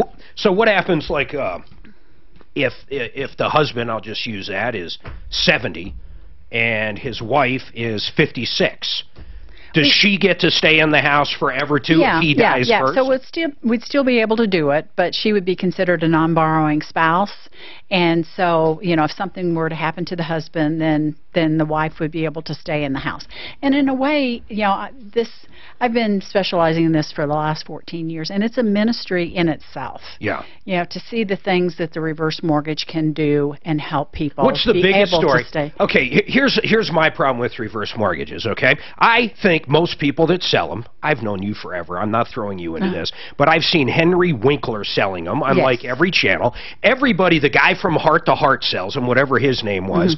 Everybody seems to be pushing these things. How do you get real legit information? So if my parents, if they wanted a reverse mortgage, I'd have them call you. What's the first thing people ask, though, besides the qualifying? Yes, there is equity in the home. They're scared. You know, they're really scared because there are so many myths out there, and they're afraid that they're going to lose their home. But, you know, my team of people, we go out, we educate first. That's our first meeting. Is it right for you? Is it right for you? You know, questions we ask about, you know, is this the floor plan of this house? Is it going to be something you can age in place gracefully in? You know, are you planning on moving out of state? Or to be near family? You know, so we go through the whole process of there are other alternatives, and the reverse mortgage may not be the right thing for you. But when you make that decision, we want you to make that decision knowing the other alternatives and to know what's in store for you if you enter into a reverse mortgage. I think one of the things you said I didn't even think of, you know, it's a 2-story house. The master bedrooms on top, they're 60-plus years old, but they're in great shape. Well, when they're 85, they might not be climbing those steps. And then all of a sudden they need a knee replacement or a hip replacement, and that puts a whole nother spin on, is that house right for them? Kathy, what's going on with those solar panels? Absolutely nothing at the moment. I guess we're supposed to be having Excel get a hold of us eventually with a contract to sign with them, but the first contract that they sent is incorrect. What's incorrect about it? First of all, who installed the solar panels? The name of the company is Sopris. How do you spell that? It's Sopris. So Sopris installed it when? We signed the original contract on September 3rd. Okay. And they said they were 8 to 10 weeks out. For the install? For everything. Okay, so it should have been done, and now is the system in place and the only problem is Excel? Well, they have to install the meters, and then Sopris has to come back out to turn it on. So really your issue by any means isn't with Sopris, it's really with Excel because... No. Okay. It is with Sopris because Sopris is the one that has scheduled everything. And I sent an email about our experience with them, and every step of the way we've had issues with things going wrong. Where'd you find them? And, well, I looked online, which was probably a bad thing to do, but they had a local representative in our area, so I wanted to do local, so I talked to several other... The local guy, though, was just a salesperson, right? Or was he actually on site? No, he was a salesperson. Is the system up on your roof, though? Is it? It is. Okay. It is up on our roof after a lot of frustrating time. It is up on our roof. They have been bugging us for payment, and I told them that they would not get a penny until it was totally operational. So they've kind of laid off about the money part of it. Got it. But I just want them to get it done. We were. All right, hold on, Kathy. I want to research him a little bit during the break. Hold tight, okay? Okay. Deputy Dan, do me a favor. See what you can find out about Sopris. Suzanne, I'd like to call them up, see what they have to say about this. And then everybody hang tight. We have a workman's comp question. We're still seeing what's going on with Jeanette. Hopefully, Deputy Daff has an update on that. All right, 303-713-8255. We've got a lot going on. My name's Mark Major, and, of course, this is the Troubleshooter Network. So then I wonder where she's bringing her car. Well, so when I called David Clifton Ministries, the gal, I said, you know, we can't find a number for Godspeed, and she said, here's the guy in charge of Godspeed, Matthew. But Matthew went right to voicemail, so I left a message for him to call on the back line. So, waiting for a call back from him. Hey, Jeanette, how did you find these people with who are going to fix your car, apparently? And not take a hit to your company's bottom line. Hey, Super Solar's got great reviews. Contact business and get an amazing deal. Get fast, reliable internet at any speed and add voice for only $24.95 more per month for 2 years. Just one more way. Contact business. What was the vehicle doing? Call 1-800-501-6000. The battery was dying? Contact business. Beyond fast. Okay, so he said it's most likely the alternator. How did he check the battery? How old's the battery? Did he have equipment there? Okay. So he said, hey, bring it over here and we can fix it up for this. They just look a little shady. We looked them up. I mean, have you ever dealt with them before? Where did you get shady? From the only thing we could find about. They got a 5 on Facebook. What's it called again? Are you asking me? No. It's All right, hold tight. But, I mean, David Clifton Ministries. Did you find anything about Godspeed? Daphne, I just got your text. Did you? So I'm going to say yes. There you go. And that's Are you coming today for sure? And I'm going to add you to my contacts. There you go. Yeah, it's completely under David Clifton Ministries. Have you heard of them? Auto Repair. No, but you know, there's a lot of nonprofits, and you know what they do, kind of like our guys, Hands of the Carpenter. Geez, I don't know. Okay, the Google reviews look okay. But that's not this. That's not who fixes a car. You know what I'm saying? Oh, Godspeed Auto, that's out of that's a different, no, that's out of Maryland. So it looks like they've got them all over the place. Yeah, they're yeah, a number of locations. It's really kind of surprising that there aren't more reviews. Well, you know, because it's a nonprofit, nonprofits don't get a lot of reviews. It's not, they don't live this on call's that. unfair, Duff, this solar call. Because A, they've done most of the work. She owes them $23 grand. If she doesn't want to give them a damn dime, I mean, they're not going to finish it. I if think they don't she's get smart. some sort of good faith payment. Yeah, I think, you know, pay part of I it, don't know that but keep it's her fair. attention, you know, till they follow through. All right, I'm going to call.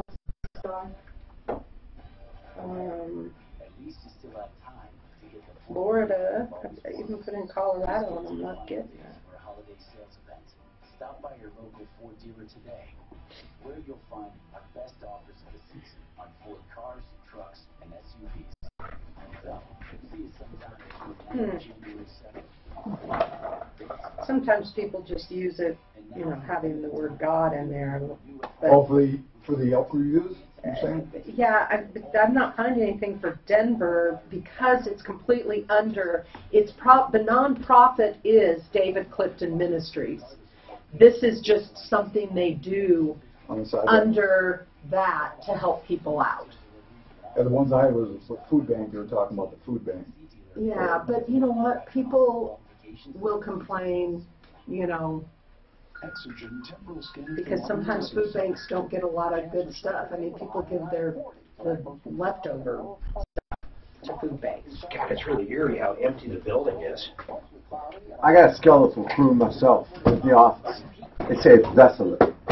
Oh, it's crazy, man.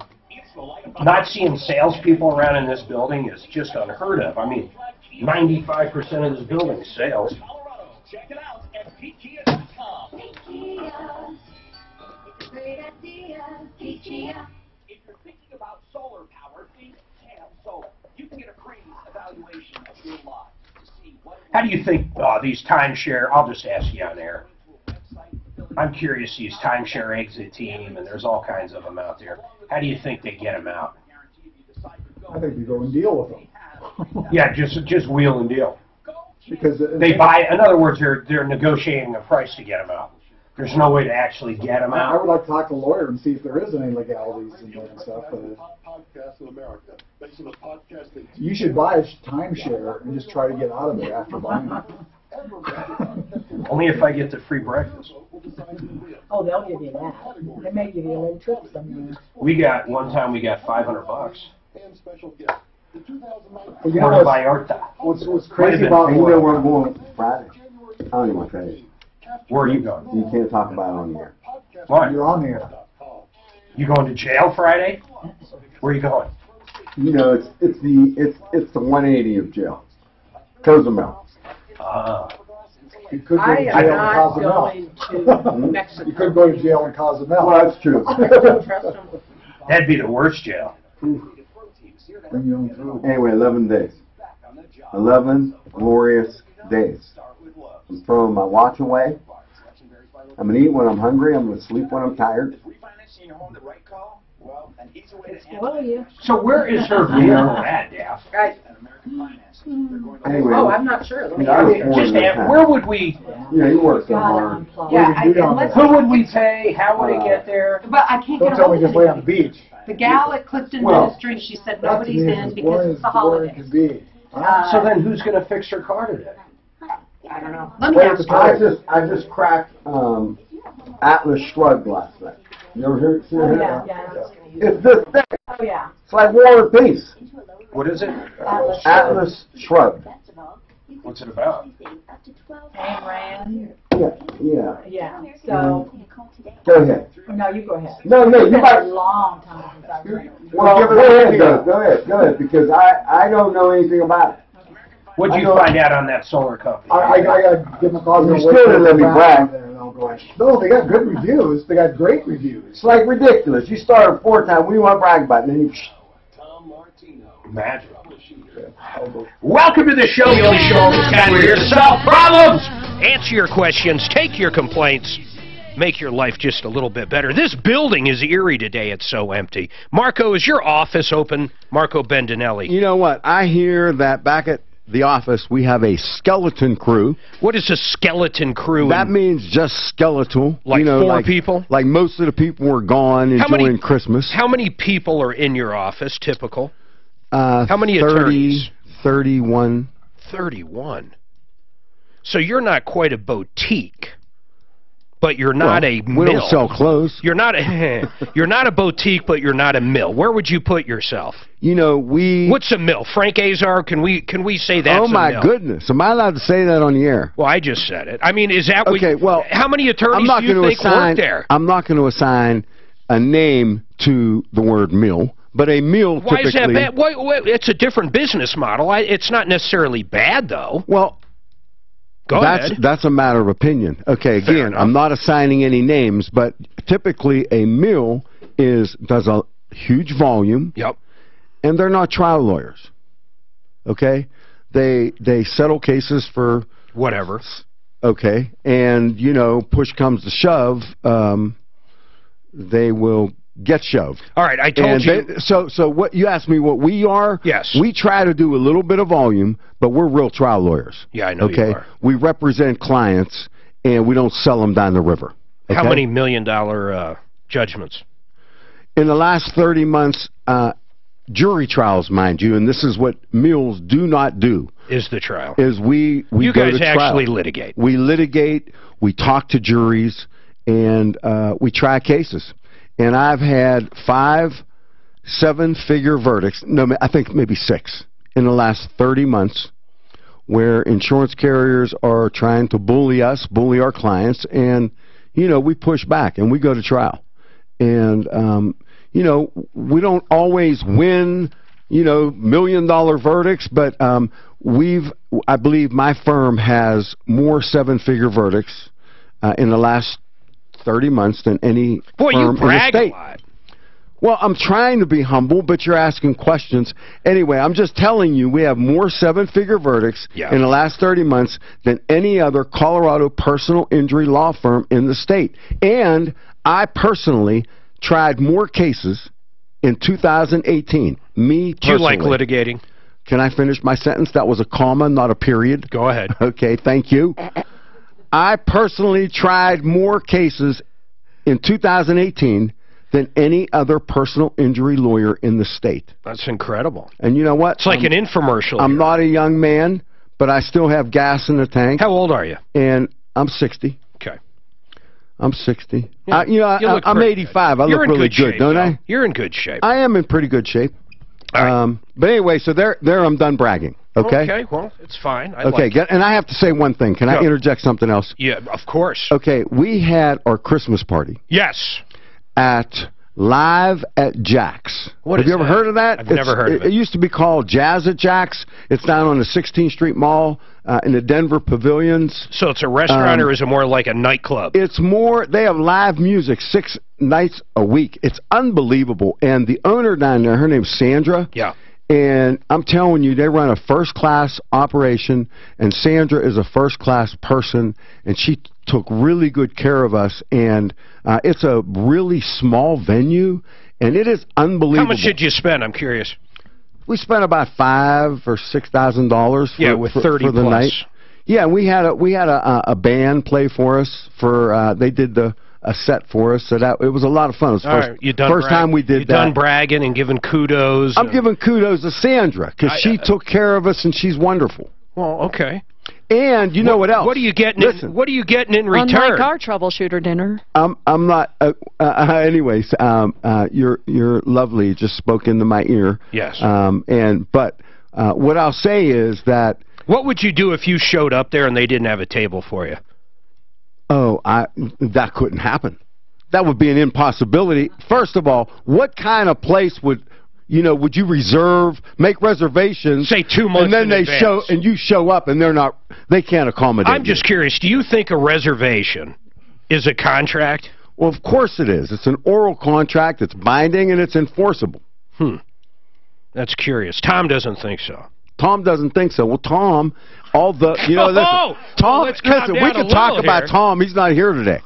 Okay? What do you want to say about Tom? No, listen, Tom is a smart guy. Oh, he's incredibly smart. He's really, really smart, and he knows a lot about the law. Oh, yeah. He surprises me, actually, when I come down here. My God, he's been taking consumer questions for 40 years, Marco. Well, you know what? And it shows. That's 2/3 of your life, bro. Yeah, something like that. It is. But Dan, did we get this? So if I don't interject at some point. I called Mark. I've got an update for you, a little update. For Kathy? Yeah. What are they saying? Will they come on? No, well, basically, they're closed till the 3rd, but there's one little thing I don't like about this whole thing. Let me bring her up. She hasn't given them one dime. Now, I can understand not paying them in full. I'm just guessing that that's going to be the other side. She hasn't paid us one dime. Kathy, and we got the project 80% done or whatever. Kathy, what was the term supposed to be? Were you supposed to pay when it was completed? No, it actually says in the loan documents that after the metering is done, which is the final step, that's when the loan takes place. Yeah, okay. And they're ahead of time. The owner said that they wanted to go ahead and set up the financing on the loan, and they said it takes 60 days for the financing to come through. If that's what the contract says, I've got no problem with that. If it says when the metering goes in. So when are they telling you now it's going to be done? Well, they told me on Monday or they told me last Friday that Monday they were going to get a hold of Excel because the contract they sent wasn't correct. But I still haven't heard anything from them. And I didn't realize that they were closed until after the first of the year. Well, if you haven't, here's the good news. I mean, if you haven't signed the loan docs yet, I mean, really, I know you want it finished and get it done, but you're really not out anything right now. Right. I think probably the biggest thing that worries, well, the only thing is we were going to be able to claim it on our 2018 or get the 2018 tax credit. Tax credits, but now we won't. But I'm not absolutely positive, but I think they all. You know, it'd be curious if the tax, I don't think the tax credits are going to change on solar next year, but it would be curious if they were going to change how to handle that. But I mean, ultimately, you'll get the tax credits for next year. Right, right. Yeah. So, I mean, that's basically the update. They're saying they're not going to be back till then. Also, Mark, the voicemail said she would be checking messages daily, so I left my cell phone for the owner in case he wants to call me. Where are they located, Suzanne? She said there was a local guy here, the sales guy, but where's the company actually out of? Kathy, do you know? Actually in Denver. Oh, okay. Well, yeah. When you said my biggest problem is that whenever they say they're going to do something, it takes them forever to actually get around to it. God, with contractors in general, that is the biggest complaint we get. Hey, even people on our referral list, hey, they said they were going to finish painting on this day, or they said the fence would be done on this day, or the deck would be built on this day. I think contractors, more than anybody, maybe with the exception of attorneys, basically just tell you what you want to hear sometimes. Go ahead, Marco. What do you want to say? You know what? Listen, I'm not going to say anything. What do you think the biggest complaint we get on attorneys is? Biggest complaint, all through the board. Everybody. They don't call you back. They don't call you back. Why is that? I think because they're busy, and you know what? They're working on your case. Listen to this. You know what? If in my firm, you know, when people have Hold on, Kathy, we're going to break into another Marco infomercial. Okay, wait, but I want to say something else. We talked about how good Tom is. Yes. You know what? He is a lucky man to have you and Suzanne. Oh, here. listen to him. No, listen I'm serious. to this guy. Even though you're not being very nice to me today. Okay, listen, hold on, though. Kathy, I'm going to say it anyway because it's true. Kathy, listen, I promise we're going to stay on top of this. The second we hear back from that owner, we're going to try to get a date pinned down for you. I just wonder, and I'd like to ask the guys at Cam Solar, but they're not going to be around today either. I would like to know, though, how much of it has something to do with Excel, because a lot of times we hear that the power company has something to do with it. Oh, I understand the delay with the power company, but if you read through everything that I sent to you, I mean, this is a perfect example. The day of install, they showed up, they were supposed to be there at 9 o'clock in the morning, and 20 minutes to 9, they called me up and said the crew was sick. Yeah. You know, so it's like... Yeah, of course. They put you off. No matter how you look at it, they put you off. They got great reviews. Well, that's good. 5 stars. They do have great reviews, but they do not. Their biggest problem is that they do not communicate amongst each other. The biggest part, though, right now is you have no money out of pocket. You know how many calls we get? They're in your circumstance right now, but But they already paid that 80%. The company already got paid. You're actually not in a horrible position. I've listened to your show enough to know better than to pay anything until the God, I wish everybody did. I swear to God, I wish everybody did. Remember, Jay, hey, Kathy, hold tight. Make sure we have all your info. Suzanne, do you have it?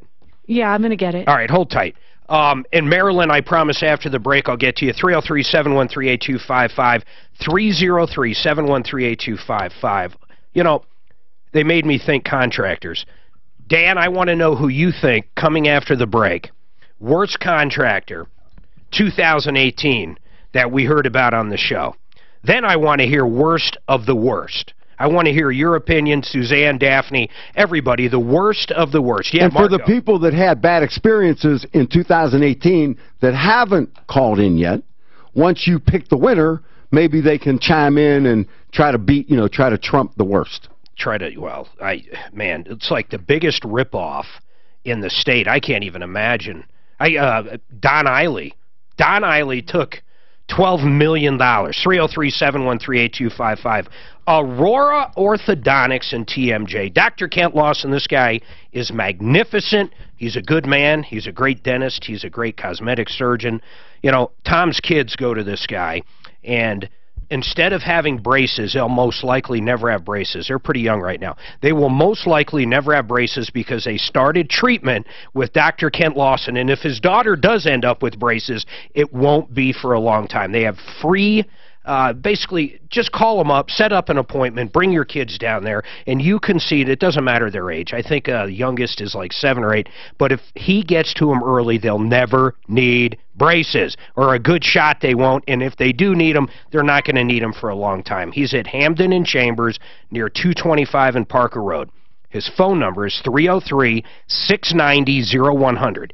303-690-0100. You can go down there for no cost, no obligation. He also does adult orthodontic treatment. In fact, a lot of people, I think he's cured. Listen to this. I'm going off memory. Deputy Dan, maybe you can remind me, but I want to say over 1,000 cases he's treated of TMJ without having to yank all your teeth out. I mean, that's pretty incredible. 303-690-0100, Dr. Kent Lawson. I was going to ask you to talk about that guy who stole $4 million. Would that have been okay for me to say on the air? Because I wanted to hear about that. I didn't hear about that. You said someone stole $12 million. $12 million. You should see how he stole it. I got a tip. I was there in federal court when they threw the book at him. Really? Yep. In fact, I've never seen this before. First of all, it's federal. So I'm sitting in there along with a lot of his victims. I mean, there had to be... The victim impact statements lasted a day and a half. No one knew they'd last that long. So it was so crazy, the judge said, fuck the plea bargain that they already created, which was like for 8 years. Said, fuck it, you're getting 15 years. His attorneys bitched and blah, blah, blah. They recessed overnight so the judge could go look up, I don't know what she's looking up, because they had a deal in place, and then the judge didn't approve it. Yeah, that doesn't have to, judge can reject the plea bargain. Well, that's what happened, but they started arguing that, whatever, there was arguments, so it ended up at 12. The next day they came back, and instead of 80, ends up getting 12. But it's federal, so that's automatic, 20%? So it's really 10 years, I think. But still. I'll tell you what he did. It'll blow your mind what he did. So I thought and how he didn't get caught 10 years earlier and all is those beyond people me. had to pay. They This lost line everything one they'd is going given. to tell They you still had to pay that the somebody called Excel and changed the billing info. She didn't get a bill for 6 months. Now she's being told she owes all this money. So, well, don't they turn it off after 60 days? I don't know. That's a good question. Okay? The other scary thing was Don Eiley also Don't tell was him what he in did. charge of his son's band. For the high school was in charge of the finances. Oh, yeah. It was actually ingenious what he did. Ingenious. And I got I'm going to ask you about it on the from air. one of our Who's this guy? members. It's And ingenious. he said, I'm not going to tell you, but you need to look into this. I would say it's going on right now virtually everywhere in this country. Who or when did this happen? He went. Gosh, I don't think it was 2 this years year. ago. I think it was 17. 17. Yeah. He might have got thrown in the pokey this year though. Yeah. The trial, I think. When did that trial go down? Do you remember, Dan? Did I go to that? We have video. Oh, it was last spring. Going in. Is that right? Or it's been a year. Into his office. I remember when you went down there for it. It was good. That might have been. God, I don't remember when he got. Who's got an iPhone charger? Suzanne will have one. She's got an electric, or what is it called, lightning cable. Yeah. Can Marco use your charger? He says you got to say some nice things about her again. I know what's all true. I know she's great. I'm wondering how Mark got her. Wonder how what? You know, I wonder how you talked Suzanne and married. She was young and she was young and naive. Questionable. Questionable. Dude, we've been together so long. Carton of smokes. That's what we got. Carton of smokes. Six pack and a box of Marlboro Lights. That's all. You know, drive through the Grand Canyon, whispering sweet nothings. He got me the best Christmas present. He's taking me to LA to see my favorite band next month. No way. Yeah. Who's that? The Killers. I know, you've never heard of them. Never heard of them. And you got a car and this? You got two things? I was on the nice list this year. So I see he's still making the case. He's about ready to He's drop still a convincing you to bomb. stay with By the way, I have 4 other children. Yeah, exactly. The whole other life, the whole other family. You guys watch that show, oh man. It's got this really fat lady on it, and she's good though. She's trying to get pregnant in it right now. Oh, it's the... This Is Us. This Is Us, yeah. There is not a show, have you ever seen it? It is so sad. Not one thing has ever been good in that show. Nothing. And I have no idea why I keep watching it. It's so depressing. It's Us. This Is Us. This Is Us. It is so depressing. Can you think of one good thing that's ever happened on it? Why do you Got watch pregnant. it? Yeah. Just hope she stays pregnant. She stays pregnant? Pregnant. She's pregnant. She was so heavy, what they do in vitro, right? Yeah. The doctor didn't want to do it because, I mean, seriously, her weight. Yeah.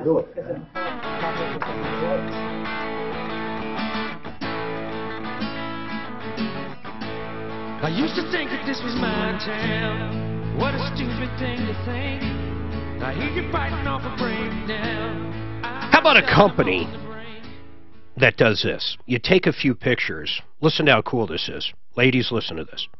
You take a few pictures of your kitchen or your bathroom, and you send it over to Mitch Fleury at Art of Granite, and he sends you back an estimate to redo it with beautiful stone, whatever you want to redo it in. He's got a great yard down there. If he does not have the stone that you absolutely love, the granite, the marble, whatever you want, he will let you use his wholesale account anywhere to buy it, and then he'll install it. He's a fabricator. He's the best of the best. Artofgranite.net. Take those pictures. I'm going to give you a phone number, 303-386-5919. You can either email him the pictures, text him the pictures. He'll give you a bid back, and he's generally very, very close. Art of Granite, Mitch Floria, 303-386-5919. Okay, so, Marco, you were asking real quick. Marilyn and Joe, hang tight. We have one line open, 72. I almost gave out my cell phone. You know, I've done that before. You know what I did one time? Marco, you'll appreciate this. I will, probably. I got in such a rant over something, I dropped the F-bomb. No kidding. I had to literally delay myself. Did you? Can you do that? Yeah, I hit this button right here. So if I swear, you're going to delay me. With you coming in, I run a 20-second. You have your finger on the button at all times when I'm here. You know it. Can you, real quick side note, in court, you do a lot of litigation. If you cuss, does a judge get upset? I mean, do you ever just lose it? You know, I do. Okay. And in fact, it theatrics? It is not. Okay. Because I read this book, and I think it accounts for some of the recent successes we've had. Let me guess. Cat in the Hat. No, C-Spot Run. No, it was called Trial by Human, and I talk less like an attorney. More now. like You're talking to the jury or the judge. Than I ever have in my career. Well, that brings up another question. Generally, these five that you did that are $1 million plus verdicts in the past, would you say 18 months? 30 months. 30 months. How many were jury compared to a judge? All of them? Oh, you never go in front of a judge. No, we do jury trials. And you talk to the jury. Absolutely. What's that called when you pick the jury? Voir dire. Are you good at that, or do you have a partner that's better so you have him do it? I do it. You do that. And how do you read someone? How do you know if they're going to be sympathetic to this big insurance company generally? Well, you know what? You can't even talk about insurance. Thank you. Correct. I Correct. forgot about that. It's like a legal farce. Why is that? Why can't you do that? Because if it's evidence of liability insurance, to prove liability is the rule, is inadmissible. Because if the jury knows... They're going to say, hey, it's a big bad insurance company. Right. At least that's the and thought they're going to pay the injured person, right? But you know what? What happens is the insurance company gets to stand behind a defendant, yeah, right? And it's like Mary is suing Bill, and Bill's sitting over there at the defense table, and they think Bill got to pay the judgment. And, you know, meanwhile, it's Allstate, State Farm, Geico, Travelers, Hartford. I got it. Okay? And the jury is not allowed to know. I can understand that, though. I actually get that. On your side of it, you think it's crap. I get it. But I can also understand a guy like me would go, well, you know what? It's not poor Joan paying it. She's got insurance. They're going to cover it. So all of a sudden, I can get that. You must get that. Well, you know, I mean... But what the defense lawyers do, though, is they try to build up the fact that, you know, poor Jones got to pay. Yeah, I know. You know, even though they don't. Even though they don't. Yeah, I got you. All right, folks, 303-713-8255. Dan, worst guy of the year. Then we're going to go to Joe. I want to hear about the guy that rips people off for $12 million, if you can sneak that in. All right, real quick. Don Eiley. David Anders, the worst of the worst. Wait, which one was Anders? The one that we went out there and they had the house was just tore apart for like 6 months, $85,000. Out in Lakewood. Yep. And he like basically stapled a tarp up. Right. Snow came into the house, destroyed the flooring, destroyed the walls. You're absolutely right. And then the worst of the worst. And listen, we actually had the DA was ready to arrest him. I mean, on the Contractors Trust Act, they were going after this guy. They still are, yeah. And, I mean, he just simply used all the money. He doesn't have any money to give her back. Went on vacation. It wasn't just him, though. Or her. Wasn't there two of them with him? That was the main one. There might have been some. You're right, there was for like $15,000 and stuff. Yeah, well, same thing, though. Takes money, does nothing. Yep. Yeah, we need more teeth in the law. I mean, we really do. I mean, we have to be able to go after these contractors better. All right, 303-713-8255. Real quick, Marco, so this guy's name, Don Eiley. He did payroll for a lot of small businesses. You follow? You guys have it. I'm following. You have a company that does your payroll, right? No. You guys do it in-house? Correct. Okay, that's fine. So whoever's doing it in-house does this. You go to pay an employee. They subtract the taxes out and basically send the employee's portion and the company's portion to the feds. Pretty straightforward. That's how payroll companies Presumably. Presumably. He was telling the feds and filing zero. In other words, they had no employees. The report going back to the small business would say, we paid the feds X amount on your behalf for the company, and we took X amount out of the employees' checks and sent it to the feds. Once again, feds, he's reporting zero employees, zero payroll taxes. Back to the company, they could have anywhere from 5 to 20 employees. He's reporting how much money was taken out. He was taking that money out, in some cases, for up to 10 years. And the feds, the IRS, never figured it out. Finally, it all came unwound. But think about this. If your accountant who's doing your payroll just reports zero employees under your EIN, it took the feds 10 years. Meanwhile, all these employees, remember this, are doing their tax returns at the end of the year. And they're getting refunds? Yes, and that's my whole point. The feds don't actually match the numbers from the employees that they're reporting zero to there. So he's kicking out fraudulent W-2s. Oh, big time. And then at the end of the year, he's sending those out to the employer. The employer had no idea, and in some cases, these businesses are out of business. Even though the IRS got involved, they did the investigation, the guy went to jail for 12 years, $12 million missing, okay? Even though all that happened, the Fed still went after those businesses because they still owed those payroll taxes. So a lot of these people literally paid them twice. See, that's what gives people a resentment against the government. Well, it's a big resentment. And then the business ultimately ends up responsible, even if someone else confiscated the funds. Oh, absolutely, Joan Sullivan. And they probably put out, oh, man, he probably put 10 or 15 businesses out of business. And guess what?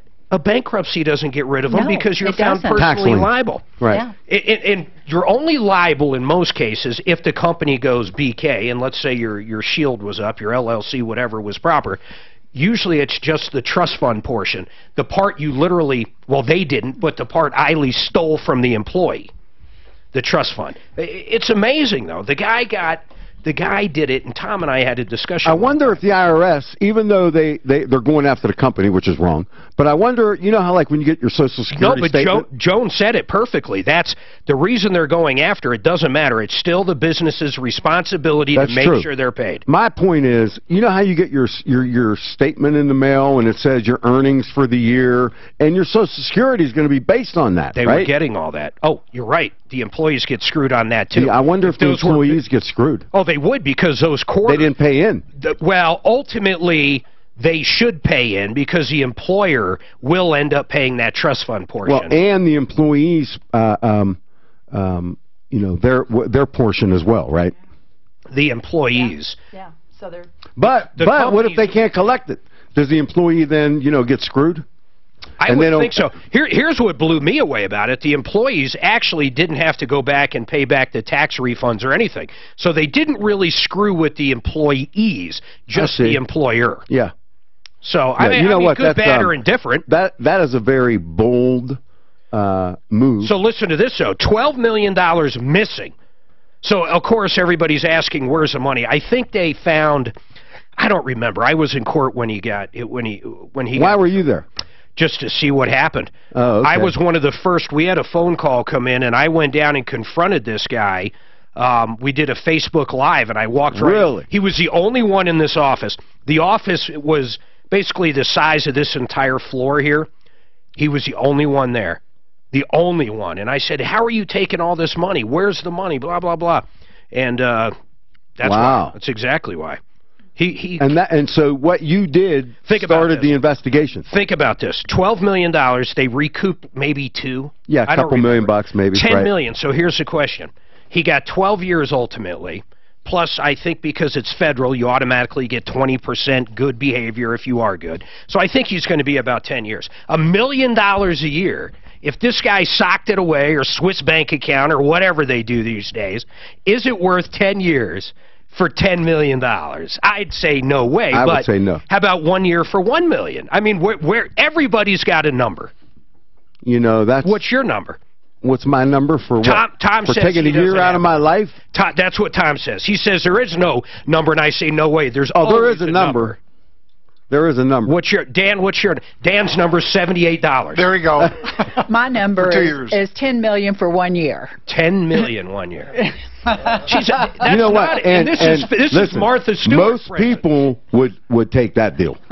Oh, most people would, absolutely. $10 million for 1 year. It's Martha Stewart jail too. This isn't. I mean, do I get to watch television? All right, hold on, guys. I got to do this. Hold on, Grant's yelling at me. All right, 303-713-8255. Marilyn and Joe, I promise I'll come back to you.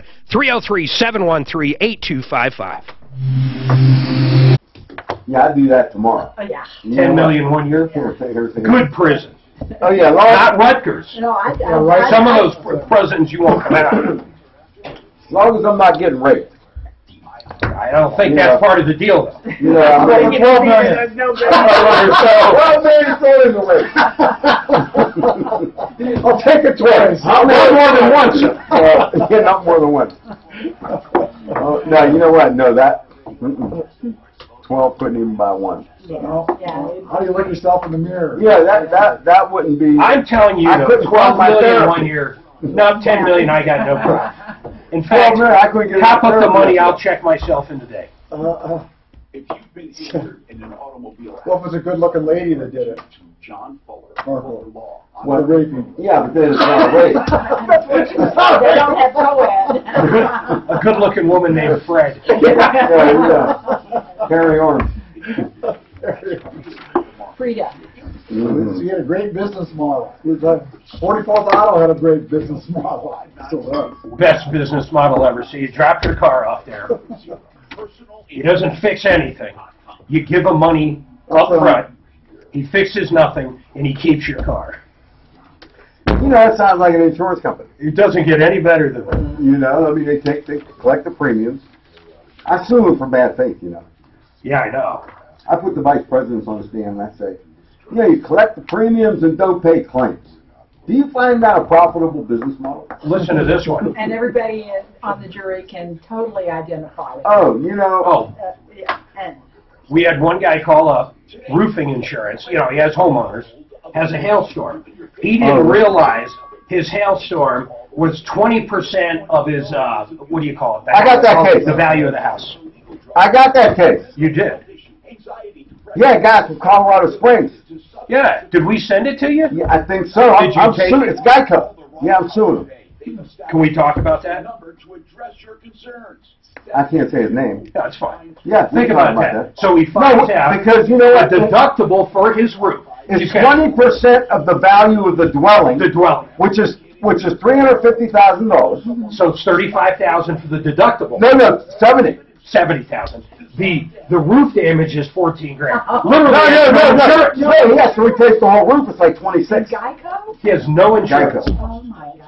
And they sold him literally no insurance. No insurance. Now, but the argument would be, well, fire, theft, other stuff Yeah, he's the got house covered. totally destroyed. But hell, they killed him. Deductible. They rolled him. Was it just listen. 20%? Was that just for the roof, or was that Yeah. for any claim? Was that any just claim? for the roof. Okay. But still, Oh no, I agree. A lot of what people can, you know, who can afford a 25? I mean, a roof for 25 grand now. They're going to say, hey, it was in the policy, he agreed to it. He got a bad roof. But it's unconscionable. It is. There's no coverage for a roof. Right. They should have it in big red letters. You have no coverage for a roof. Right. Don't call it a deductible. 70. How is that a deductible? They'd end up putting 30 in their pocket if he did pay the deductible. A golden roof, you know, he might come out. That was crazy. It's insane. He actually sent us a policy, too, if it's the same guy. And we looked at it, and it was right there. It was right there. Yeah, a lot of these are like 2% or whatever the value. Mine is, my roof is, I want to say my roof is $5 grand. Everything else is $1 grand. Yeah. Which is fine with me. If I had hail damage, my roof's going to be 60, 70 grand. I mean, it's going to be a lot. Hey, it's Ross Kaminsky for my friends in American Financing, and let me tell you, What's yours? when You don't know. $1,000. mortgage insurance, God, you should up that, man. You can say. Wait, roof. I'm sorry, it's 2,000. They're taking the car over. They'll know something in an hour or two. Okay, let's update it on the air. Yeah. Who's taking it over there? Matthew with What was her name? Jeanette? Matthew with Godspeed.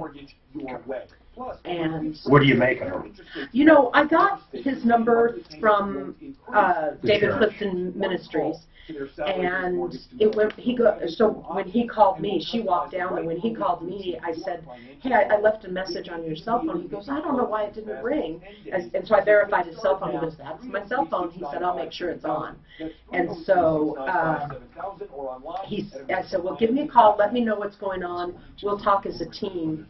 You know, and kind of see. But then Suzanne said Jeanette felt like they were shady, but couldn't give her a reason. I don't think they are. Jeanette thought they were shady? Well, I think she said that. Well, they must have told her privately. Yeah. Right now, I need a miracle. Hurry up now, I need a miracle. Stranded. All right, Genesis Total Exteriors. I don't know why they even. I'm staring at this bullet points on this guy's ad. You know, Mark Szymanski, I've known him for years and years now. But why he calls his business Genesis Total Exteriors drives me crazy, because on the inside of the house, he'll redo your kitchen, your bath, he'll build your basement out. Anything, large, small additions, home improvements of all kinds. He'll do the siding, the windows, the gutters. He'll do all the exteriors, but he does a ton, and I mean a ton of interior work as well. 303-679-8509. It's GenesisTotalExteriors.com, 303-679-8509. Okay, let's get to Joe. What is going on, Joe? Hi. Hi. I want to know if I have a good case for small claims court. Okay. Okay. Miller Coors made an adjustment to my husband's income this year based on non-compliance in 2015 and 2016. They're making the adjustment to his pay this year. He retired, and this adjustment is going to end up costing us $3,192 because...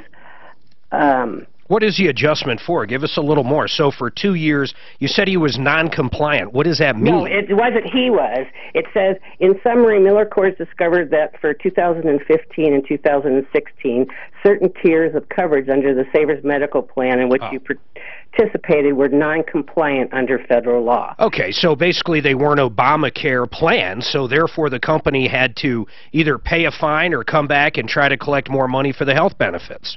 Correct. And what they're doing is reporting income to us.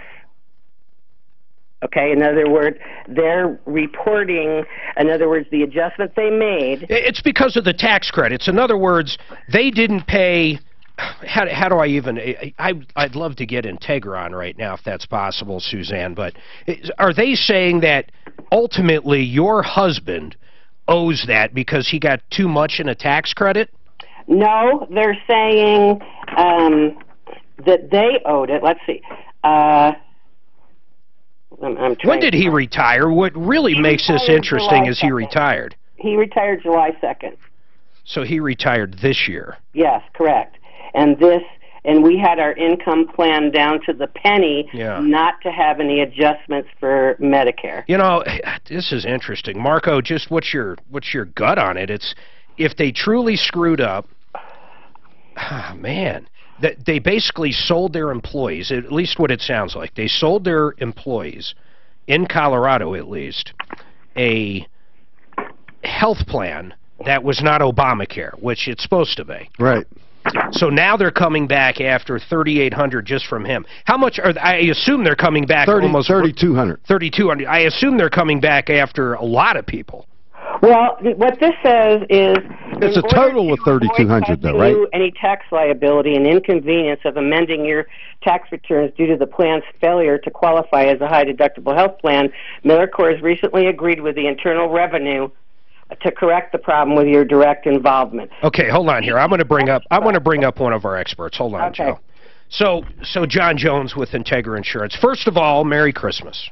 Merry Christmas, Mark. How you doing? I'm doing good, man. So here's the question. So Joe's husband worked for Miller Coors, okay? They get a notice. Go ahead and read that notice, Joe. Oh, it's very long. Well, okay, summarize it. The first part? No, summarize it again. Basically, Miller Coors did not comply with the health plan in 2015 and 2016. Here's what I'm surmising from what I can get, John. Miller Coors, at least in the state of Colorado, was selling or contributing or created a health plan for their employees that was not Obamacare qualified. Once the feds came involved and said, hey, you were supposed to have this plan for your employees, they ultimately went back, and now they're charging her husband, who, by the way, retired from Miller Coors, $3,200. No, he retired, but this extra income puts us over the threshold, and we will have to pay more in Medicare. If you're familiar with the adjusted monthly amount. I see. John, do you follow that? Yeah, I follow that so far because it's based on a family. And can I ask your the person you're speaking with, if it's putting y'all over the minimum as a family, or will your adjusted gross be over 160,000? It's just her and her husband. Medicare. It's 1,000 over the 170,000, which we plan very carefully. Okay. So yes, you will have to pay more for Medicare if that's the case. So there's nothing. I mean, she's wondering if Miller Coors, she's basically saying, hey, they created this issue. They should have known. We would have budgeted better. We wouldn't have been in this position, right, Joe? Right, and I want to know if I have a case for small claims. I don't know. I'm not an attorney. I mean, Marco, I mean, what do you... Well, first of all, it's not small claims because this is a federal case. Yeah. Okay. You know, this is not a Colorado... Yeah, your defendant is not a Colorado resident. Okay. Well, actually, Miller Coors could be, but they would remove it to federal court because they do business outside the state forget of about Colorado. the venue. I mean, in general, mistakes do happen. You know, can you argue I would have planned it different? I mean, exactly. And you know, but where is the breach? In a group plan like Miller's Coors, you know, I mean, not ACA compliant. Well, I'm curious about that too. I wonder. Well, and they were saying it was actually it wasn't compliant. You said this before, Joe. Basically, they were saying it's not a catastrophic plan, right? It's not a high deductible.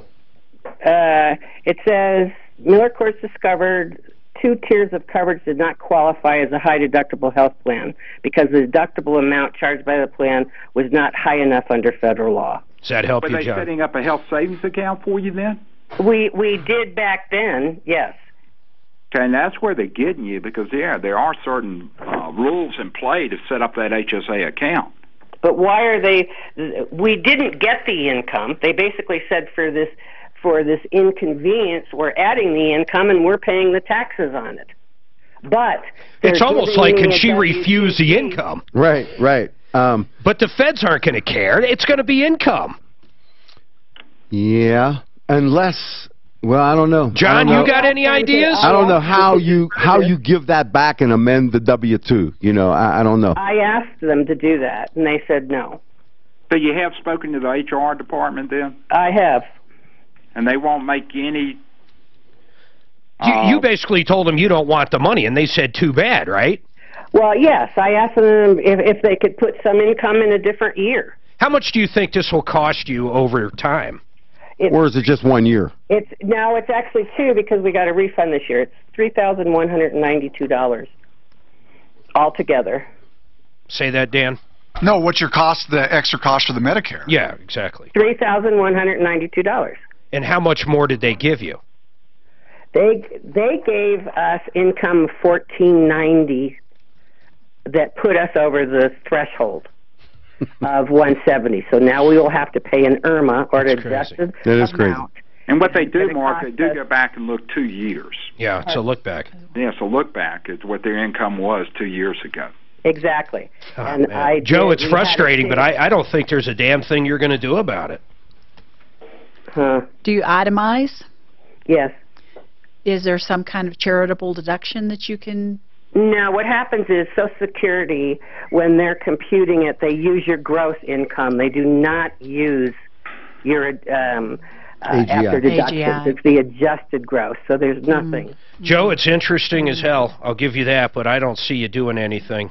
Who would she even, if she did want to do... I mean, it wouldn't even be worth her time, Marco, in my opinion, just...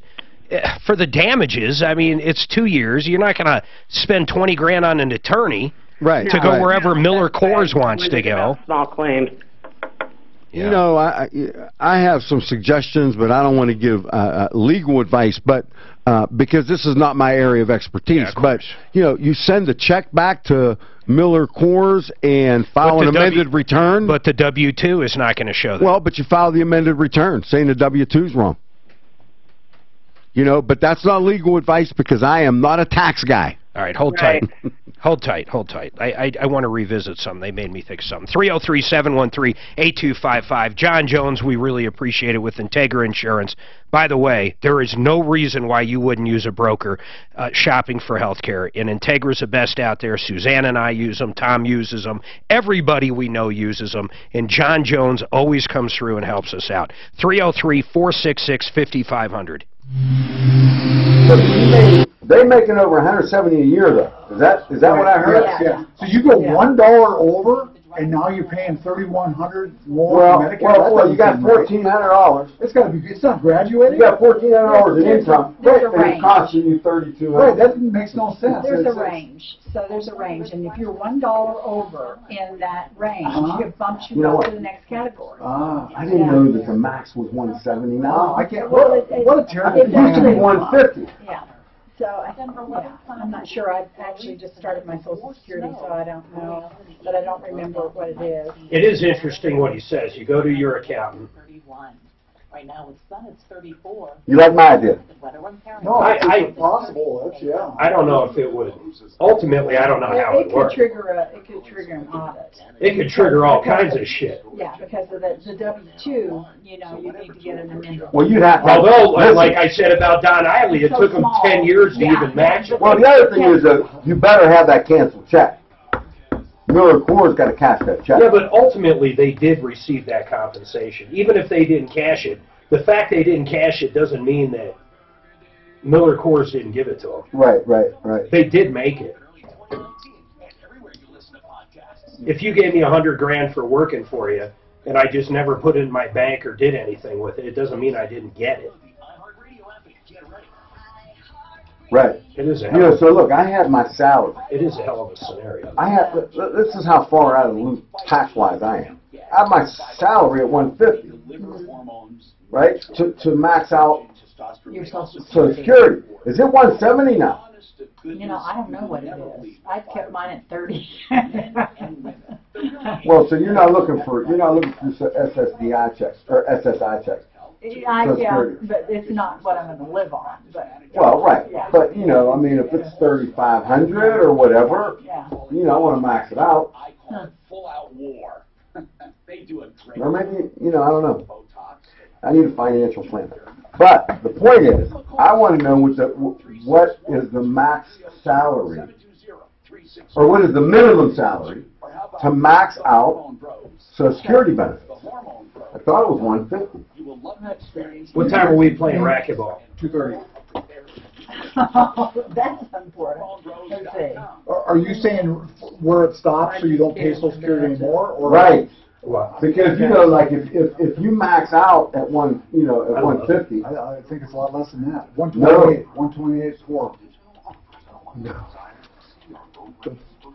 So anything after 128.4, you don't pay Social Security. Maximum taxable. On Social Security. Social Security. But I don't know what that has to do with Obamacare. No, this is a separate issue. Was it ever worth it? Stay with us. We're jumping. Come on. You know, listen, you're already at the racquetball court, okay? You got to finish the show first.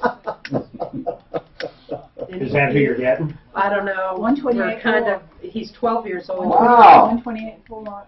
So they're taking extra. You're paying now. Medicare is whatever you make. So you're not paying You're Social Medicaid. Security. You know.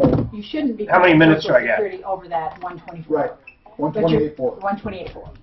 Right. And so, But your Medicare, that's all the way. Whatever you make, Medicare, $2 billion, you're paying Medicare. $2 billion. Which is part of the 7.5, right? No, no, that's like 2%. Yeah, that's what I'm saying. It's smaller than the because the 7.5%. employer pays 7.5, you pay 7.5. Exactly, or roughly. Right. Oh yeah. So actually, didn't they? So it's 128. Yeah. Don't you Starting pay for 7 2008. quarters? 128.4. 2018. You're invited to stop by and say hi. Well, what's she talking about? 170. I have no idea. Dan, throw me that water. So so let's say you're retired and you're drawing your Social Security. Right.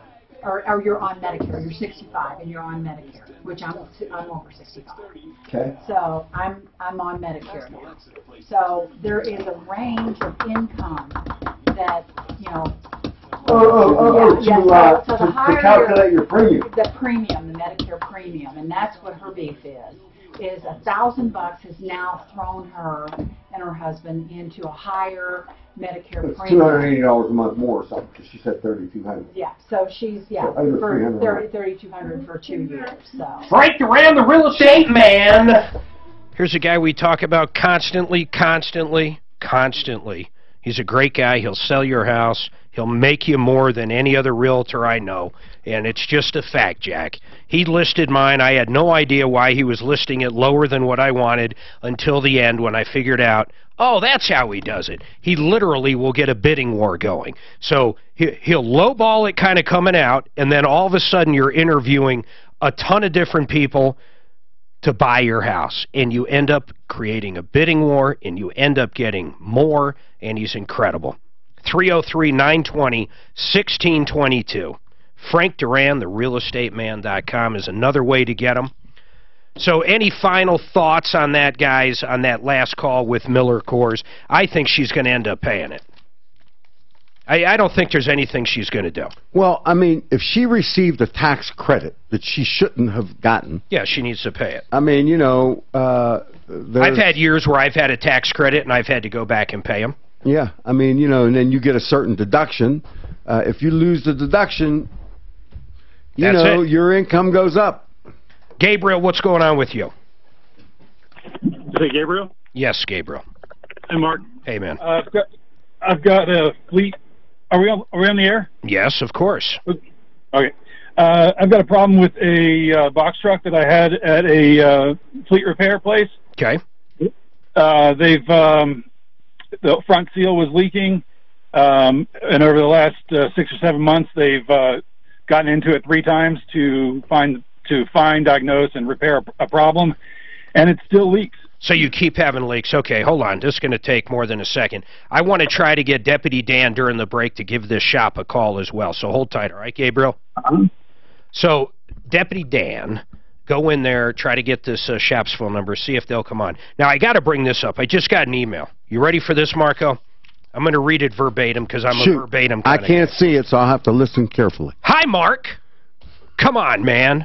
Every time you try to pin down the attorney on how much the lawyer makes on those million-dollar cases, he avoids providing the answer. You are weakening, Brad. I'm just curious. I think I heard that question. I think you said, typically, and it's not just you, anybody that does personal injury, it's 40%. If you want 50%, can you do it? Can you charge whatever you want? Well, sure. Okay. And then if there's cut rate guys out there, they could do it for 20 if they wanted to. That's correct. But you know what? In the personal injury world, kind of collusion if everybody's at 40. I'm pinning Marco down right here on the Troubleshooter Show. Well, look. Tongue-tied Marco. The Attorney General has determined that a third of a recovery is not an unreasonable fee. All right, everybody hang on. 303-713-8255. My name's Mark Major. This is the Troubleshooter Network. We got another hour. But you know what? Deadline clock it's just like a doctor makes $500, right? No, don't get. A hospital makes $800 on an aspirin. Are you kidding me? But listen, what I'm saying is you got overhead, you got insurance, you got employees. Marco, I know that. People think attorneys don't charge too much. You know that. I know, so thanks for perpetuating the myth. I don't perpetuate it. I use an attorney, period. Because if you don't use an attorney, you're going to end up getting less. What's that? If you don't use an attorney, you're going to end up getting less. Yeah, you know, the guys even after the 40%. The guys that charge 28%, I wouldn't let them represent my chihuahua. I don't even know if there is anybody that only charges that. No. Well, they try to undercut. And if it's usually if it's around 33, it's some kind of a what's it called? You know, when it's a bunch of people suing together. Oh, class action. Thank you. Yeah. So, you know, they make it up on on the volume. Yeah, because that's what I was in with my hip replacement. Is that right? Who was the manufacturer of Zimmer? Zimmer? Mm-hmm. They all get hit. But they make, you know, we're not worried about their products. No. Pfizer. If we're I thought Dan was suing here. Suing for emotional address. You know, was that a spell check? Must be. Yeah, Must be emotional. look, I have an emotional address. You got 3 lives left for me. Who do I owe you?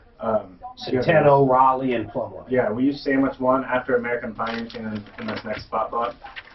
Cool. After 15, right? No, after, so it'd be like 12:04. Hey, you know I know Chris. Oh, you want to do one right here? Right. After Which the one do you Fox want me to News, do? It'll be after American Financing, and you can do anything of the three. All right, just and tell then me we'll do one when we come back. That's fine. So Centeno advertises with you. I had stem cell 6 weeks ago. Oh, did you? Yeah. Where? Centeno. In your hip? Is the only one that does it right. Well, Neck, back? My, both my knees.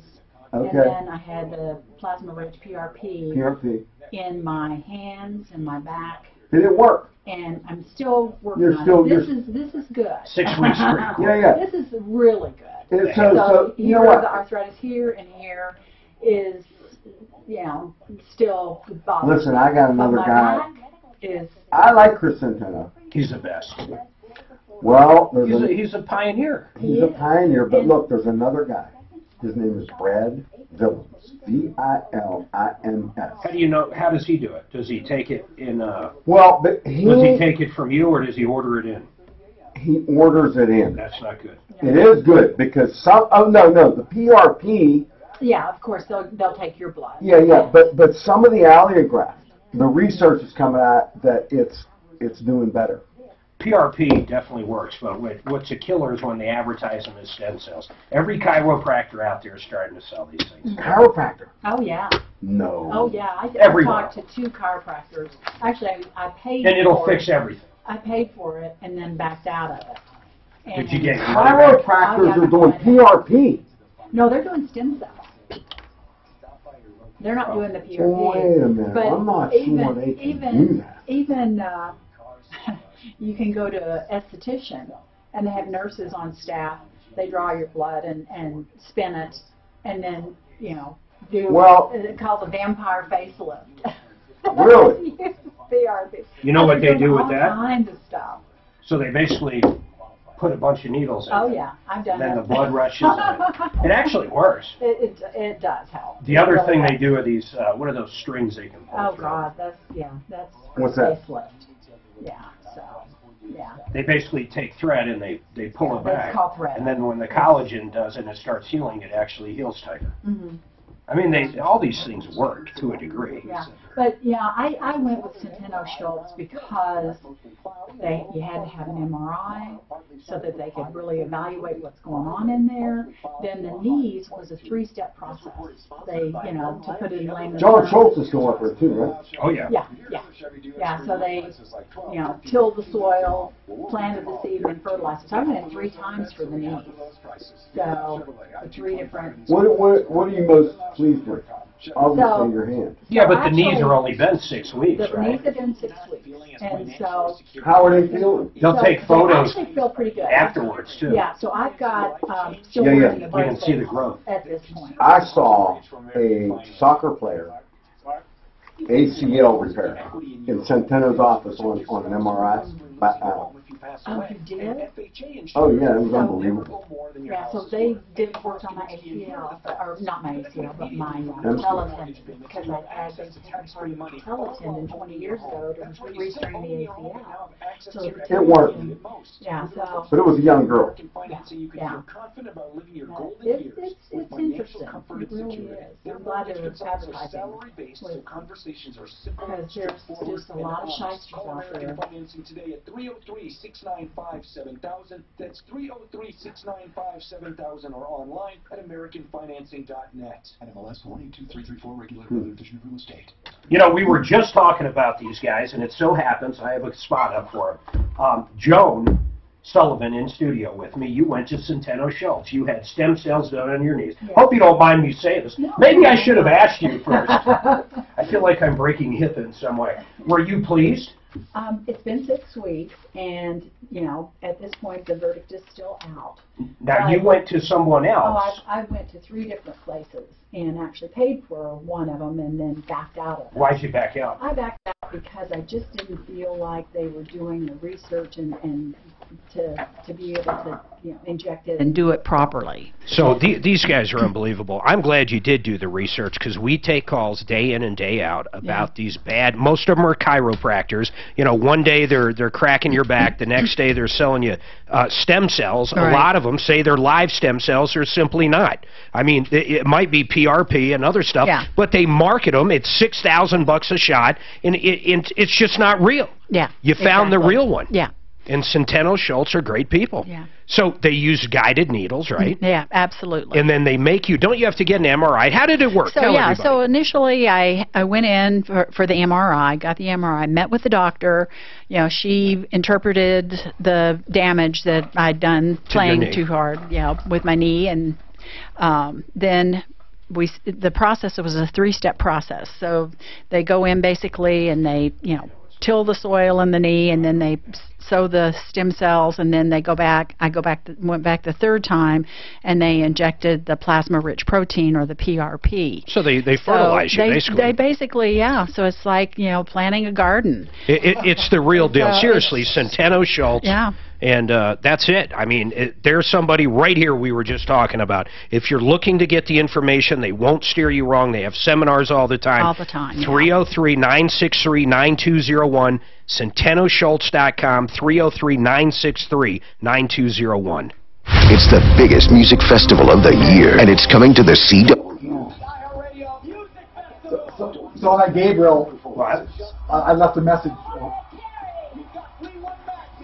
I just found a chiropractor on regenerative medicine. What'd you say, Dana? I left a message for that Gabriel. When he hasn't paid the bill, just to let you know. Who? This Gabriel hasn't paid the bill because the seals keep on leaking and stuff. It's $10,000 to $13,000. They're suing him in district court. How much does he owe? $10,000 to $13,000. So he hasn't paid him for He anything? hasn't paid him. I didn't get it for everything, but they're suing him in district. He's getting sued in district court. All right, welcome to the show, the only show of its kind. We're here to solve problems, answer questions, take complaints, educate you, edumacate you, and do whatever it takes to help you out. We do get directly involved. Tom's been doing this 40 years.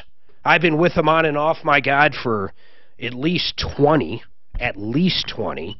Phone number's simple. You've been ripped off, taken advantage of. You got a question, we have a great attorney in. We also have Joan Sullivan with Approval Reverse Mortgage. Any questions you can even imagine on a reverse mortgage. Is it right for me? Should I get one? How much can I expect to get? Will I have anything to give? I bet a lot of people, Joan, say, hey, but I won't have anything to give to my kids. Is that a big thing? Some people it is. Yeah, some people it's a concern. Other people, it's like I worked for it. Oh, and, heck yeah. Yeah. And they want to travel. What would you say mostly the money is used for of the people you've dealt with? Just anything? So really everything. Everything from, living expenses, covering living expenses, to remodeling the house, to travel, to, dealing with medical issues, Have you ever got someone into reverse mortgage? It's like live to be 100 and something? Not yet. That's pretty wild. It's wild that you can stay there forever. Maybe I'll be the one, since I have a reverse. So. And you keep building your line of credit each year. That's right. That's right. Explain that to people. So let's say right now your line of credit's $100,000. You do the reverse mortgage. You got $100,000 sitting there. You can use it any time you ever want, right? Absolutely. And you don't have to repay it. It gets paid back when you sell the house. When you sell the house. Yeah. But each year that line of credit grows. So the amount of money that's available to borrow increases. Yep. Is that under every scenario? So as long as, there's a line of credit. Some people use all the money that's available to them to maybe pay off their mortgage, or, a number of different scenarios. But if there's a line of credit, that's the way it works. So if someone has a traditional mortgage right now, let's say the house is worth $500,000. And they have a $100,000 mortgage right now. Mm-hmm. They could actually get out of that mortgage where they're paying X amount per month and get a line of credit and have no mortgage payment. So not only do they have access to that equity, but their cash flow is a lot better because they no longer have a mortgage payment. Yeah, and so the percentage of the equity they would have available to them depends on how old they are. Everybody in the household. Yeah, everybody in the household. So the older you are, the more money you would get. Yeah. If you start out What's the maximum, like 80 years old? Or? So actually, the percentage is, it's been a while since I actually looked at that, but I think it's about 70% of the value of the property if you're 80, 85 or older. And then once again, I love that people can call you up and tell you their circumstance, and then does it make sense or not? I mean, that's the best part about it. Yeah. Instead of listening to author Fonzarelli or whoever else is pushing these things at night on TV land. Maybe I watch too much TV. I see all these old commercials. All right, 303-713-8255. All right, we're going back to Gabriel. Gabriel, you brought a vehicle to a shop. I guess you had a front seal leaking, and ultimately it's still leaking, right? Correct. All right, so what does the shop say when you bring it back to them? Dan, did we call this shop? I called the cell phone of the owner, and he didn't answer. I left a message. Okay, so I got to call the shop again. The area code on the shop number is 303, Dan. Okay. That's not the number you called, Dano? No, that's for the shop. He told me it's 720. So. Got it. So, Gabriel, what are they going to tell us? I mean, are they saying they're going to fix it or what? After 3 attempts, I think that we're done letting them touch the truck. After 3 attempts? Well, yeah. I mean, you paid them, right? No. So you haven't paid them for it? How much do you owe them? We owed them about $13,000. The repairs that we paid for this truck total $11,000. Oh, okay. Wait a minute. So hold on. You have paid them $11,000 out of the $13,000? No. You haven't paid them anything? No. Well, they're probably okay. Are they saying that's okay? I mean, what are they doing? Well, they're trying to pursue us to get paid, and I would have no problem paying them if the truck didn't have a front seal leak right now. How do you know it's the same thing? I assume you brought it in there because you saw an oil leak, right? I've had 2 professional mechanics assess it since in writing, big truck diesel mechanics. But what did they do? Let's say the very first time you brought it in. Was it just leaking oil? They changed the seal. Okay, hold on a second, though, Gabriel. Here's what I'm trying to figure out. Did you bring it in saying, I want this seal repaired, or did you bring it in because you had an oil leak and they told you the oil leak was a seal? The second. I brought it in because I told them it's leaking oil. Okay. And then they called you up and said the reason it's leaking oil is a seal. Correct. They replaced the seal. How do we know there wasn't other oil leaks as well? It sounded like a foghorn. Well, I heard that too. They put it back together. Yeah. Then it still leaked. Did they acknowledge it was still that seal? I've got so many questions here because I don't even understand. How did you leave without even paying them? Why did they give it back to you if you didn't pay them? We're across the street from their shop. Okay, so you guys kind of know each other. We had a regular business relationship for the last 5 years. Okay, so do they acknowledge the work they did was not correct and it's still leaking oil? I have provided them the documentation from a 40-year professional diesel mechanic. What are they saying? When we get through to them, what are they going to tell Deputy Dan? Are they going to say it was a different oil leak? It had multiple oil leaks? Because that's not that uncommon. I haven't been able to get an answer from them what they're going to say at this point. I've provided them the documentation from my house mechanic. Are they there now? You said you're across the street, or at least you work there. Do you know if they're there today? I would assume so. Yeah, they're there in the shop. So, Dan, so you just didn't dial the right number? No. I dialed the cell number of the owner, and then when I told him that I didn't get a hold of him and stuff, he says, well, here's the shop number. Okay, go call the shop, and let's see what they say. I mean, Gabriel, here's the only issue. If it did have, let's say it does have multiple leaks, are they saying right now that that seal's not leaking? You said you brought it back 3 times. When they look at it, do they do it over again, or are they saying the seal's not leaking? What are they saying? No, the seal is leaking. So they acknowledge that. They acknowledge the seal that they did is working. Is leaking. I can't get them to acknowledge it. Well, okay. Despite having had 2 other... Gabriel, I'm not trying to trick you into anything. What I'm trying to figure out is, what do you think they're going to tell us? They're going to tell you that I don't really understand, actually, because I understand the question. I don't understand why they won't respond, other than maybe they just don't have the money and they're broke. Well, okay, but we're talking labor at this point to redo a seal. It's not like that seal's going to cost a ton. And by the way, how much is it leaking? Is it leaking less than it did before? It's leaking a significant amount. More or the same as it did originally? At least the same. All right, hold tight. Let's, Deputy Dan, see if you can get something from them. I'd love for them to come on the air, too. I mean, let's see if they will. I don't want to jump to the conclusion that there's not multiple leaks. I'm guessing that's what they're going to say. Josh, what is your question? Hey, can you sue a company for emotional distress?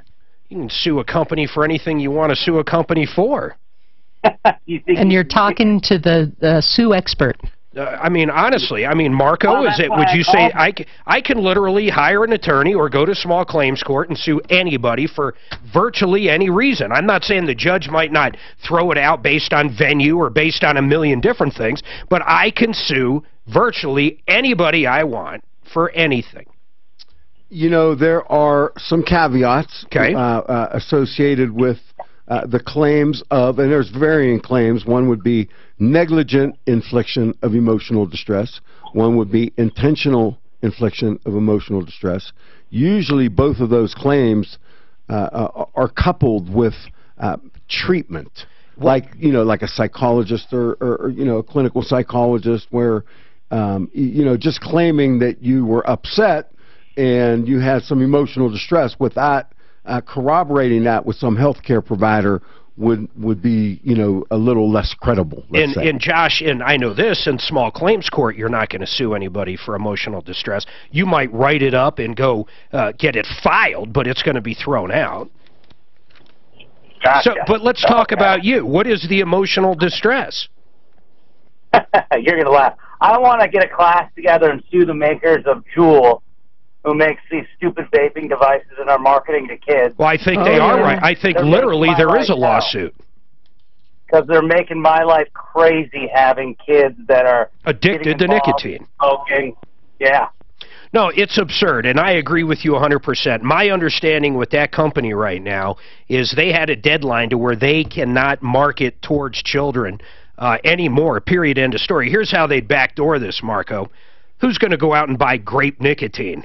Honest to God, think about what they're marketing. Except for a teenager. Yeah, bubblegum-flavored nicotine. I mean, it's evident who they're marketing towards. Well, I mean, you know, it's the same damn tobacco companies. It is, and you know, I mean, they're taking a play out of the tobacco company playbook. Did you ever smoke? Did I? Yeah. Of course. How long did you smoke? 40 years. Okay.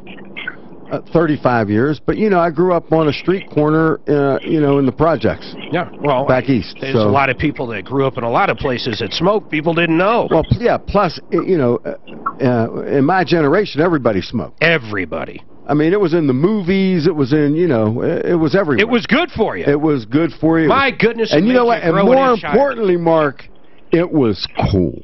Very cool. Okay. Did you? I could see you with a. I would have a cigarette right now. I loved smoking, but I'm so glad I don't anymore. Yeah, well, yeah. I agree with that last guy. There's no doubt about it. 100%.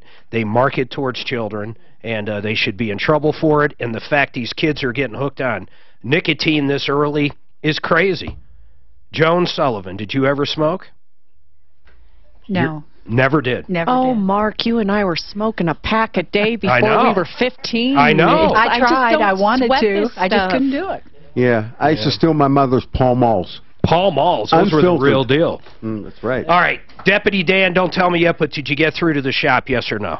I got through the shop. All right, I'm teasing. I'm teasing. So everybody hold tight. We're going to see what happened there. 303-713-8255. Hold tight. Oh yeah, there is nothing like are we going to get to a line drink 4? and a cigarette. Yes. It's like they're like big. You see line 4? But I'm glad I don't smoke anymore. Oh, you have your knees. Yeah. Yeah, so stem cells. Yeah. With good.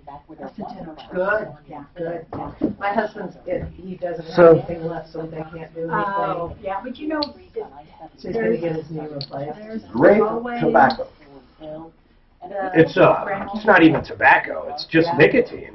Oh, you're talking the, what do they call it? Juuls are the vape machines. Man, those guys make money. And here's the deal, too. They don't know what those kids are smoking, dope or not dope.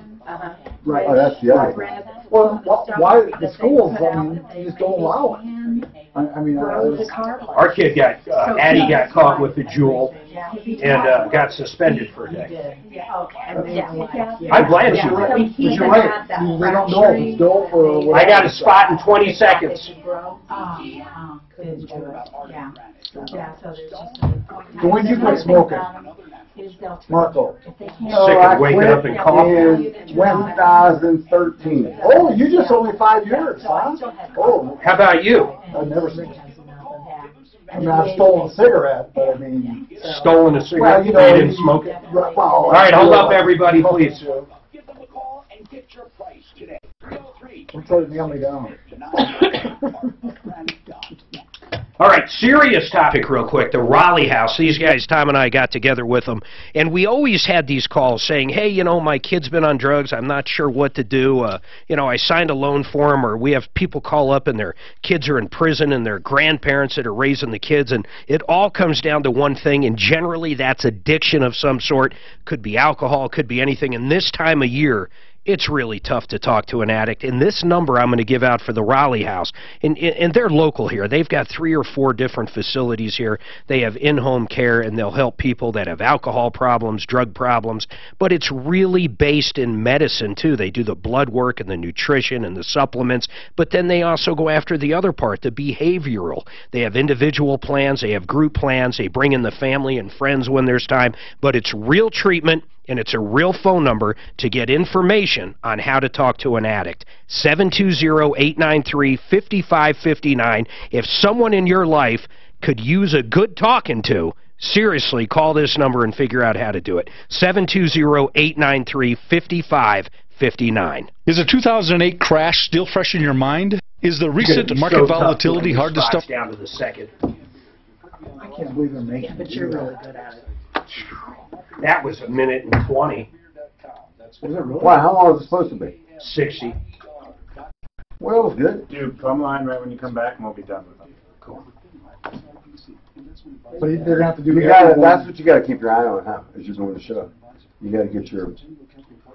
Well, that's in this the new clock we're going to, we're always going to have to be right on time. They're always going to have to be 30 or 60.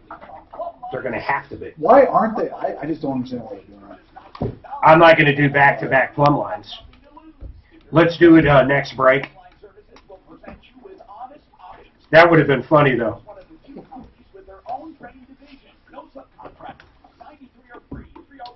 You could add on. Or was this the one that was supposed to go? Is there 2? They had a live and a... Okay. So, Marco, were you a pack-a-day guy, or what were you? Yeah. I was about a pack. Were you practicing when you could smoke in the courtroom? Change. No. When we Well, how old do you think I am? Like 130? No. Hey. He's only 28. Your Honor, we got a light. Susanna and I, when we first met. Yeah, I never knew you could smoke in a courtroom. We worked at a grocery store, and there was ashtrays at the end of each aisle, and each of the carts had little ashtrays built in. I was a flight attendant. We'd smoke on the plane. Oh, yeah, absolutely. And then they still let the pilots, even though the back of the plane wouldn't, we just open a window. No,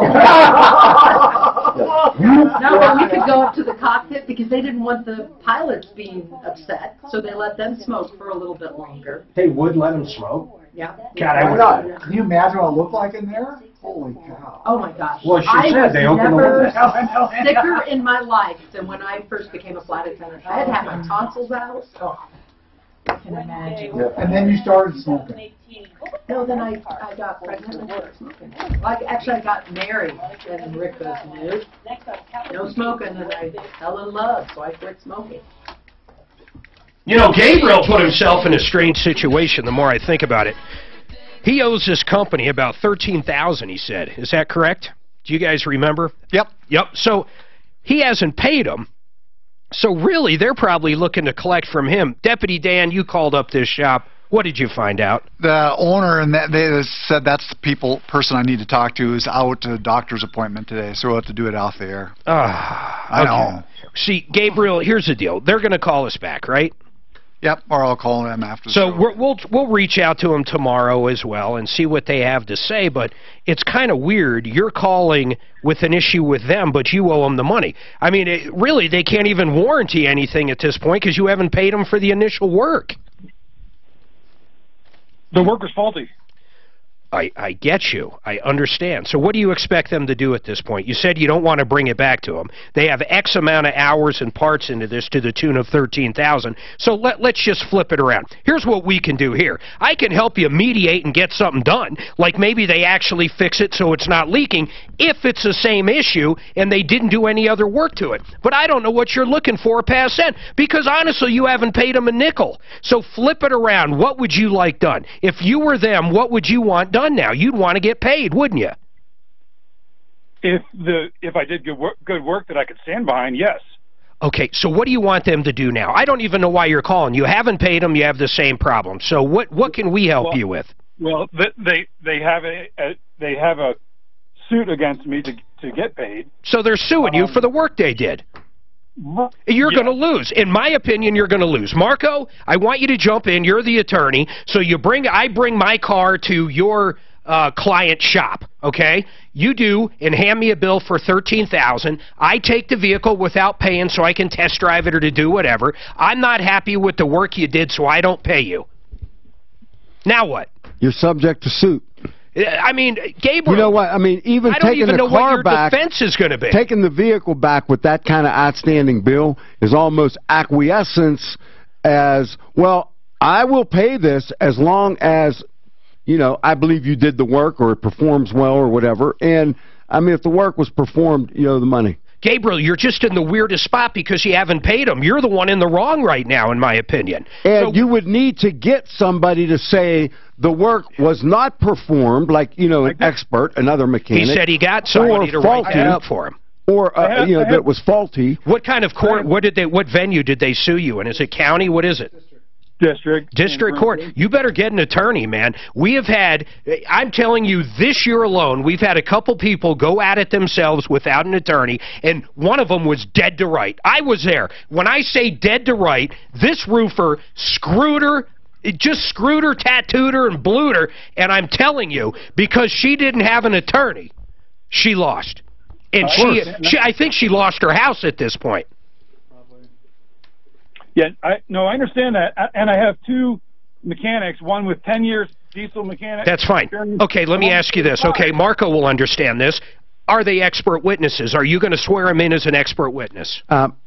Rule 702, a person can be qualified as an expert through education, training, experience, etc. And you have to qualify them prior.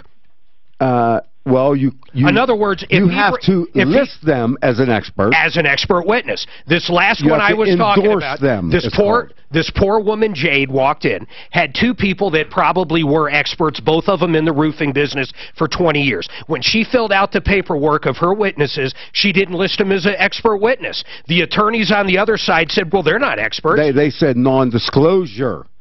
Okay, there has to be a disclosure. There's not supposed to be trial by ambush. You know what? That's why you need a lawyer. Gabriel, you have to get an attorney here. That's the position you're in right now. Oh, I'm about to. I just wanted to try to settle it. Get some. I mean, it's not right. If they're willing, I agree it's not right too. If you're correct, but I'm sure from their side, it's not right. You haven't paid them.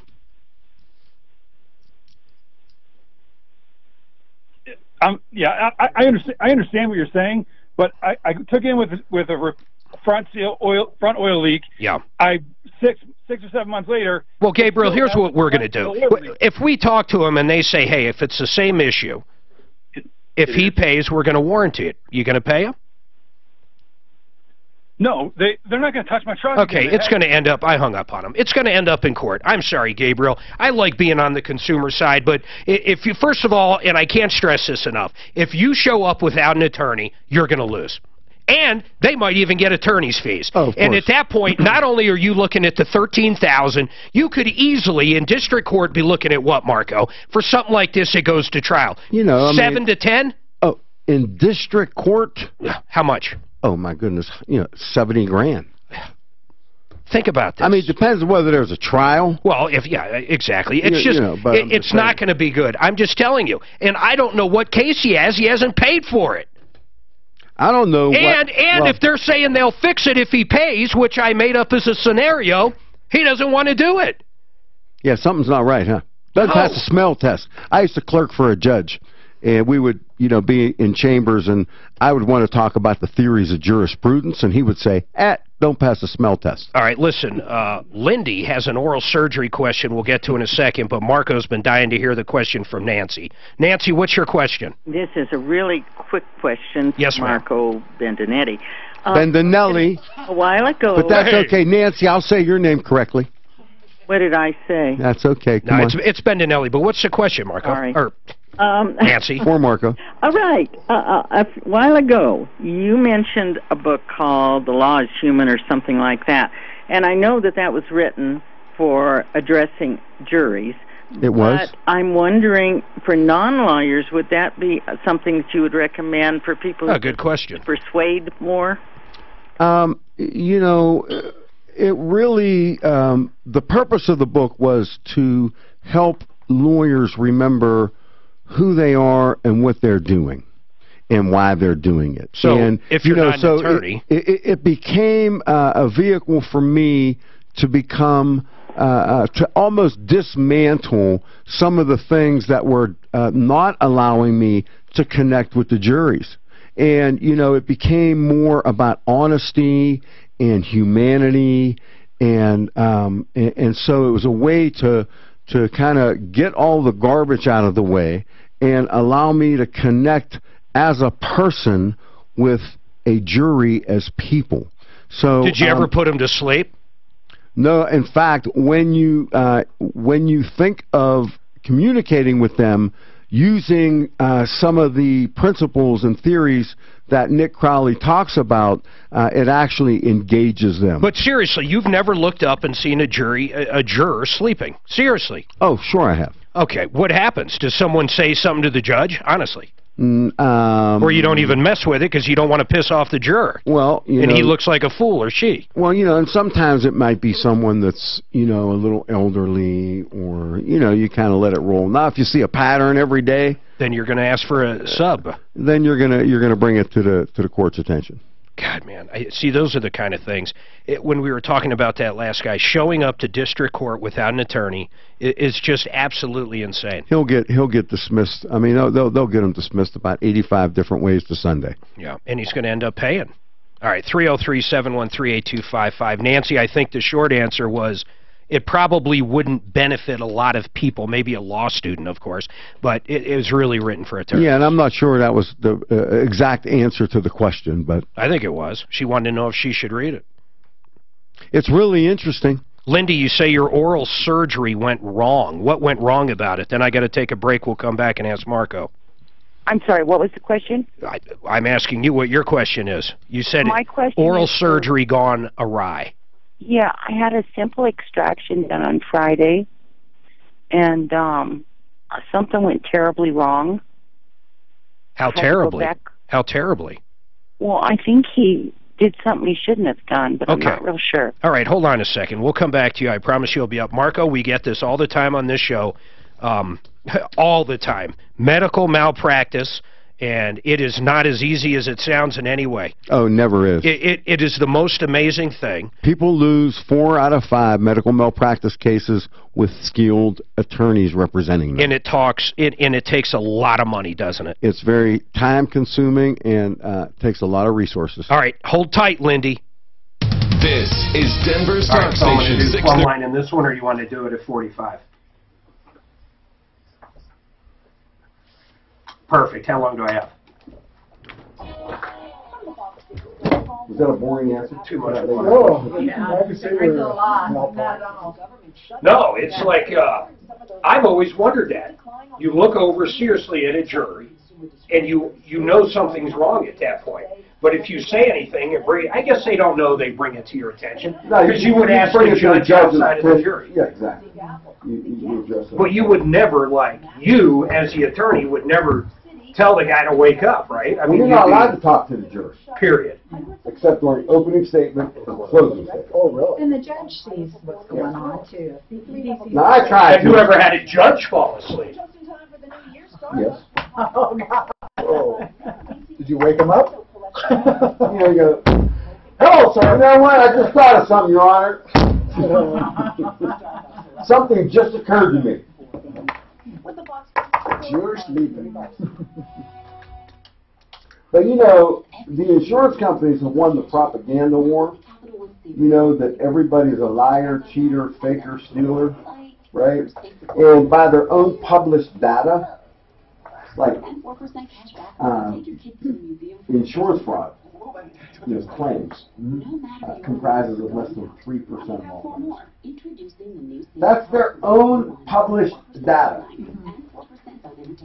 But they propagate that because it helps them Because even when the jurors realized that there probably is insurance, people were so cynical because they want the general public to think that every injured person is lying, cheating, faking, and stealing. You know, so 3% is low. I didn't realize it was that low. Oh, it's that low. Yeah. But they train their people to. Listen, they train them how to talk to unrepresented parties too.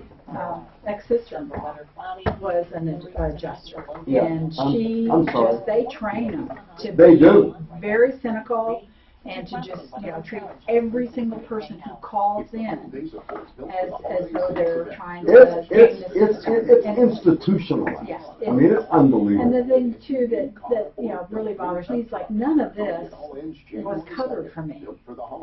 None of the stem cells. Oh, right. None of the regenerative care. So not even because. I'm with Kaiser, so none of my braces or any of Oh, that braces stuff, should be. Not with Kaiser. So, I talked to the doctor over there and they said, you'll have to go to an You don't need this. I got No. this back up there. I'm sorry. You need another piece of paper. But, Okay, how thanks. I like the insurance doodle. companies I know. Doodle's good. direct. Just tell Gabriel we'll follow up with him, but I mean, I don't know what else to tell him. Listen, the insurance companies are a modern day mafia. Yeah. I mean, can I get away with saying that? And, It's true. And if they really looked at this, the cost of a knee replacement versus catching something early and doing a stem cell right. or PRP is so much less. Yeah, but they just see that dollar sign. Right. Yeah. And also, there'd be a Hey, lot did more you know? people Did you know less doing than 3% of themselves claims That's are true. And fraudulent? that's, I think, what they're coming down Through the insurance company Right or won't wrong. publish But data? there are Three. some smaller insurance companies that are covering it. But they make it seem like it's Smaller, 93. just like boutique ones. They make it sound like everybody slips and So, I falls agree. all I over. mean, Yelling a I banana. think it, especially Fraudulent. in Medicare. Medicare won't cover it. And so the juries come in just cynical. So they already think. It's almost like the insurance company. They propagate that stuff. They do. They do. They do. They want. Even they though it's want only 3%. a cynical public. It's propaganda. Listen, I saw a commercial from Allstate. It was brilliant. Hey, look at you made it. How much more time we got on break? You got like 30 seconds or what? Yeah, go ahead. Okay, so the black guy that played the president in 24, the series 24. What's that guy? He's very dignified. And he does those commercials. Yeah, he does the Allstate commercials. Oh, yeah. So he's on screen, and behind him there's a crash, and he goes, "The old swooping spot." That's what he says. Where someone pulls in front of you and slams the brakes on. He goes, "When it happens to you, Allstate will be there to defend you." That is brilliant. First of all, you'll never be hurt. All right, Plumb Line Services, plumbing, heating, cooling, electric, and drains. These guys are open right now. Appointments are made 7 days a week, 24 hours a day, holidays too. Their technicians are honest, well-trained, background checked, drug tested. They're always on time, and they'll call you when they're 20 minutes out to make sure everything's still on. There's no job too big or too small. They can do a full electrical panel. They can do drain cleaning. They can do a new furnace. They can do a furnace tune-up on your old one. These guys do it all. It's PlumbLineServices.com. You can call them at 303-586-1086. 303-586-1086. So we're talking to Lindy. And she said her oral surgery went awry, and I just want to get a little more on this. So, Lindy, you went in for what on Friday? Just a simple extraction. We could not salvage my tooth. Okay, and then what happened? So they extracted the tooth, you go home. Well, they extracted my tooth, but now I have a hole in my sinus. I can't feel my nose. I think he hit a nerve, and he did something wrong. It was apparent that he did something wrong. Did he acknowledge that he did something wrong? Well, he kept telling me it wasn't his fault, and the assistant had to tell him to stop from pulling it because he was, I'm assuming, pulling something out he shouldn't have. How old's this guy? He's fairly young. Oh, man, I don't know what I'd rather have, a super old dentist or a super young one. I know. And Mark, how can you have a simple extraction if you're going to an oral surgeon? It usually means it's not simple. I don't know. I mean, as far as an extraction goes, maybe it's simple. You know, well, all DDSs are surgeons, right? DDS. Yeah. So, what is the prognosis at this point? What is your next step? I had to go twice in. The stitches fell out twice in one day, and now the packing that he packed to cover up the hole in my sinus is falling out, and the stitches are falling out again.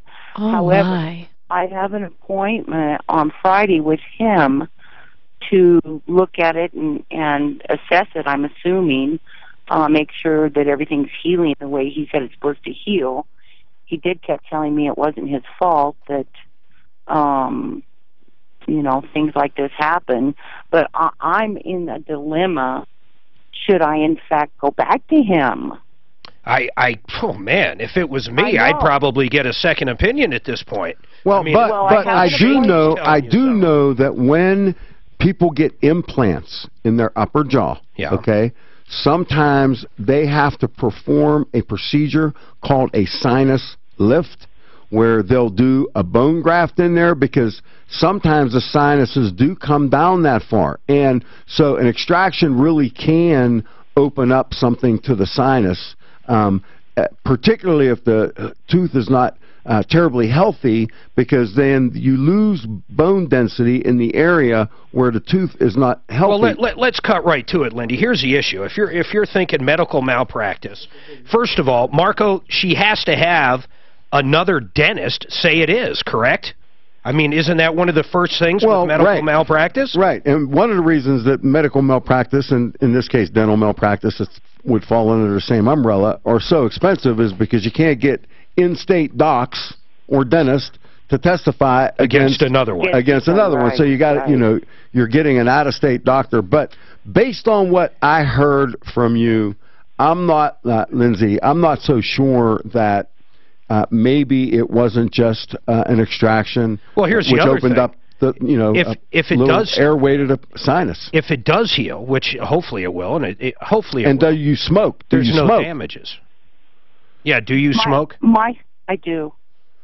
Well, now, I got to ask Marco this. You said while she was talking, you looked at me and made a cigarette. Why? Why'd you make that? How did you know? Well, because, you know, I've been doing this for 2 weeks now, so I'm getting kind of good at it. You know, no, because smoking, even though it can frustrate or limit the or extend the recovery time in all kind of surgeries, right? Nothing more than dental surgeries. And so, I mean, we've seen bad things happen when there's been dental work combined with a smoker.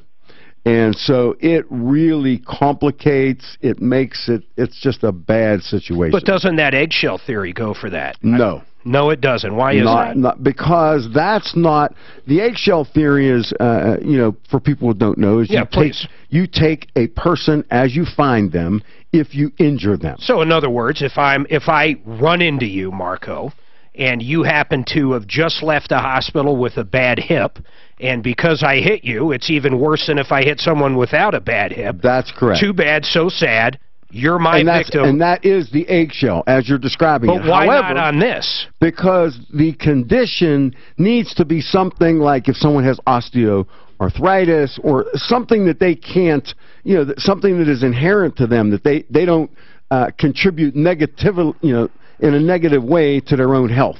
And I think smoking, you know, at least for a week after a procedure, you need to quit. Serena, what's your comment on this?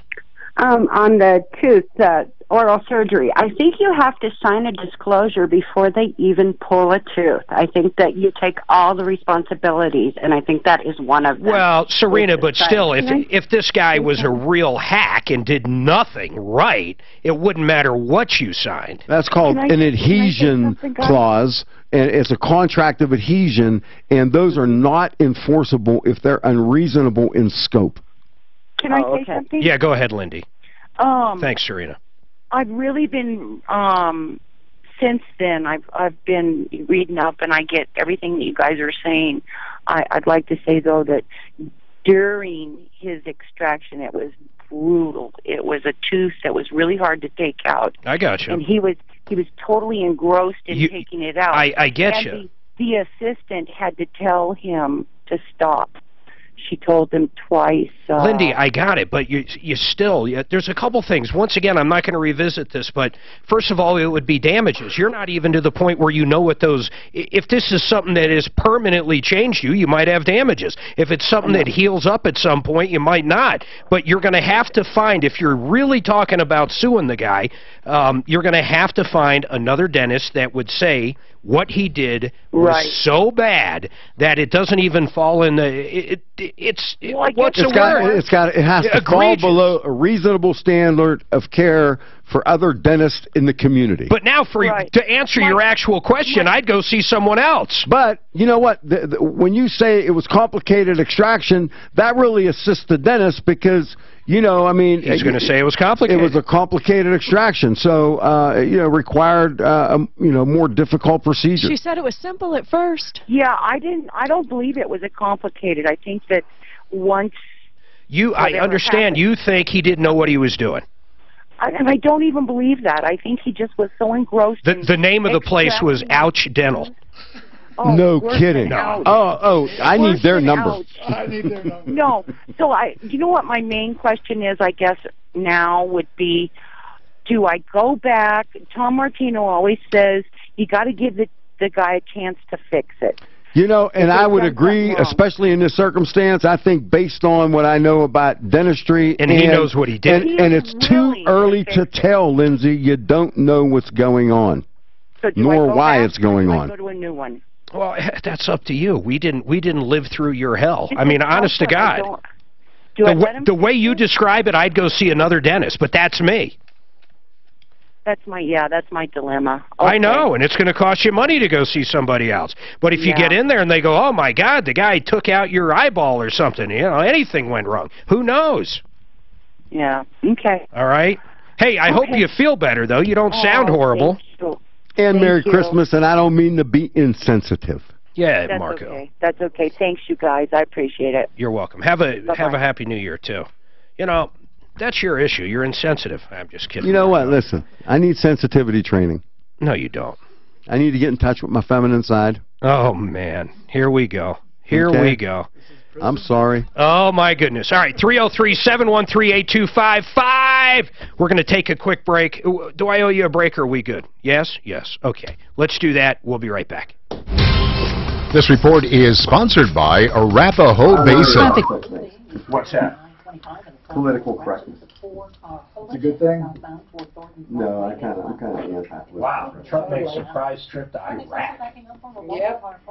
Because they were bitching about him because he didn't go see the troops on Christmas Day. The man can never do anything right. Can't. Ever. Never will.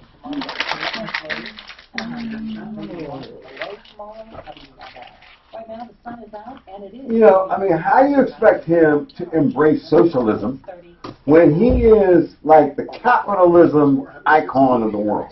You can't. It's not going to ever happen. It's not going to happen. Thank God. No, how could it happen? It's just socialism in general. What? It just doesn't work. I like free pizza. You know what? Listen, you go to work. Most attorneys are. I'm gonna stay home and watch TV. I'll catch up on what Jerry Springer had to say later. So Marco, and I want a piece of your paycheck. So that's a good question. Why are most attorneys so? Because they went to liberal, I should say. Liberal. Okay. Because they don't like tort reform, and they. But either do you. Either do I. But they vote based only on their pocketbook, which I think is small thinking. They were indoctrinated into the system as well. Good answer. You know, I don't vote through my checkbook. My analysis is bigger than that. Yeah. Well, what's right? Or what you think is right, anyway. You know, plus my dad was a heavily decorated World War II vet. That's cool. How long do you live? He was 83. We're not going to have many WW2 guys left. They're almost all gone. I think it was the first year there was no one in Pearl Harbor, right? No survivors? There was survivors, not there, though. They couldn't get there. You know, that's what the younger generation doesn't understand. No idea. They don't understand the cost. No idea. And I'll tell you what they need to do is watch a Democrat president like JFK. They should see his speech after the Cuban Missile Crisis, talking about our borders. The Democrats. And, you know, you don't mess with the United States, and we will bear any burden, and we will pay any cost to protect our borders and to protect our liberty. And it's like, that was a Democrat. He sounds like a Republican. They don't right? teach that in school. They don't teach it. They don't, you know, it's all Look at his inauguration the speech. leftist. He's had the best quote ever. Ask not what your country can do for you, but what you can do do for your country. And that, you're right, is a Democrat and stuff. I mean, it totally... You know what, listen, I grew up in Pittsburgh, steel mills. Like, I'm like third or fourth generation, you know, blue. But, you know, and people talk about, you know, why aren't you a Democrat anymore? I'm like, I don't think I've changed. I think the party's left me. Yeah, that's right. Yeah, but they're trying to deal with that right now, man, in their own way. No, you know what? They don't know what to Nancy do. Pelosi, Sherman, you know what? Well, they're getting pushed by the far left. They're getting dragged. Who would ever have thought Pelosi would be in the middle? Hey, compared to that woman from Brooklyn or wherever, whatever district. Well, that Beto O'Rourke is going to be running for... And the guy in Florida. There was a guy running for Congress. Yeah. What was his name was? Gillum. Yeah. I mean, these people are crazy. Crazy. Yeah. 1-800-ATTORNEY, right? 1-800-ATTORNEY. 303-771-3528. You need to catch your number. No, I'm ready to retire. Good for you. No, I'm not ready. I'm on air. I still have 8 people working for me, so there you go. They need to work. They want to work. Well, you know, I got divorced after 24 years. All right, any questions you have on reverse mortgages, I'm going to give Joan Sullivan's info out. I can't stress this enough. If you want real information, if you're just thinking about it, even if you're not even a little bit serious about it, if you just have questions. I'm 65 years old. I'm 72 years old. My husband's younger. My wife's younger. How does it work? How much equity we can get? Any questions you have, and my favorite question is probably the first question you should ask if you call. Is it right for me in my circumstance? Wouldn't you say that's the #1 question, Joan? Number one. Thank you. So anything you have, any questions, you don't need a little booklet from Fonzarelli or whoever's pushing these things at Nick at Night. You call up Joan Sullivan in Approval Reverse. She's been with Tom and myself for a long, long time. They're going to help you out, and more importantly, is it right for you? 303-771-3528. You can always find them on referralist.com, but 303-771-3528. Any question. There's no such thing when you're talking about your house and equity you've built up over years. There's no such thing as a stupid question. So any question you have, how can it improve my life? What can I spend the money on? You get the idea. 303-771-3528. I bet a lot of people think, Joan, I'm telling you, I think a lot of people work their butt off. They put their kids maybe through college or school. They help out, you know, in the 20s, the 30s, even when the kid's in their 40s, whatever it is. And they say, oh, I still want something to leave. Not that there wouldn't be anything to leave, but I say, man, plan a trip, upgrade your house, do whatever you want to do. You worked your butt off. Take care of yourself. Yeah. Take care of yourself. Yeah. Yeah. All right, Marco Bendinelli. Gary, I promise I'll take that question in a minute. But your phone number you got, 1-800-ATTORNEY. Who did you to get that number?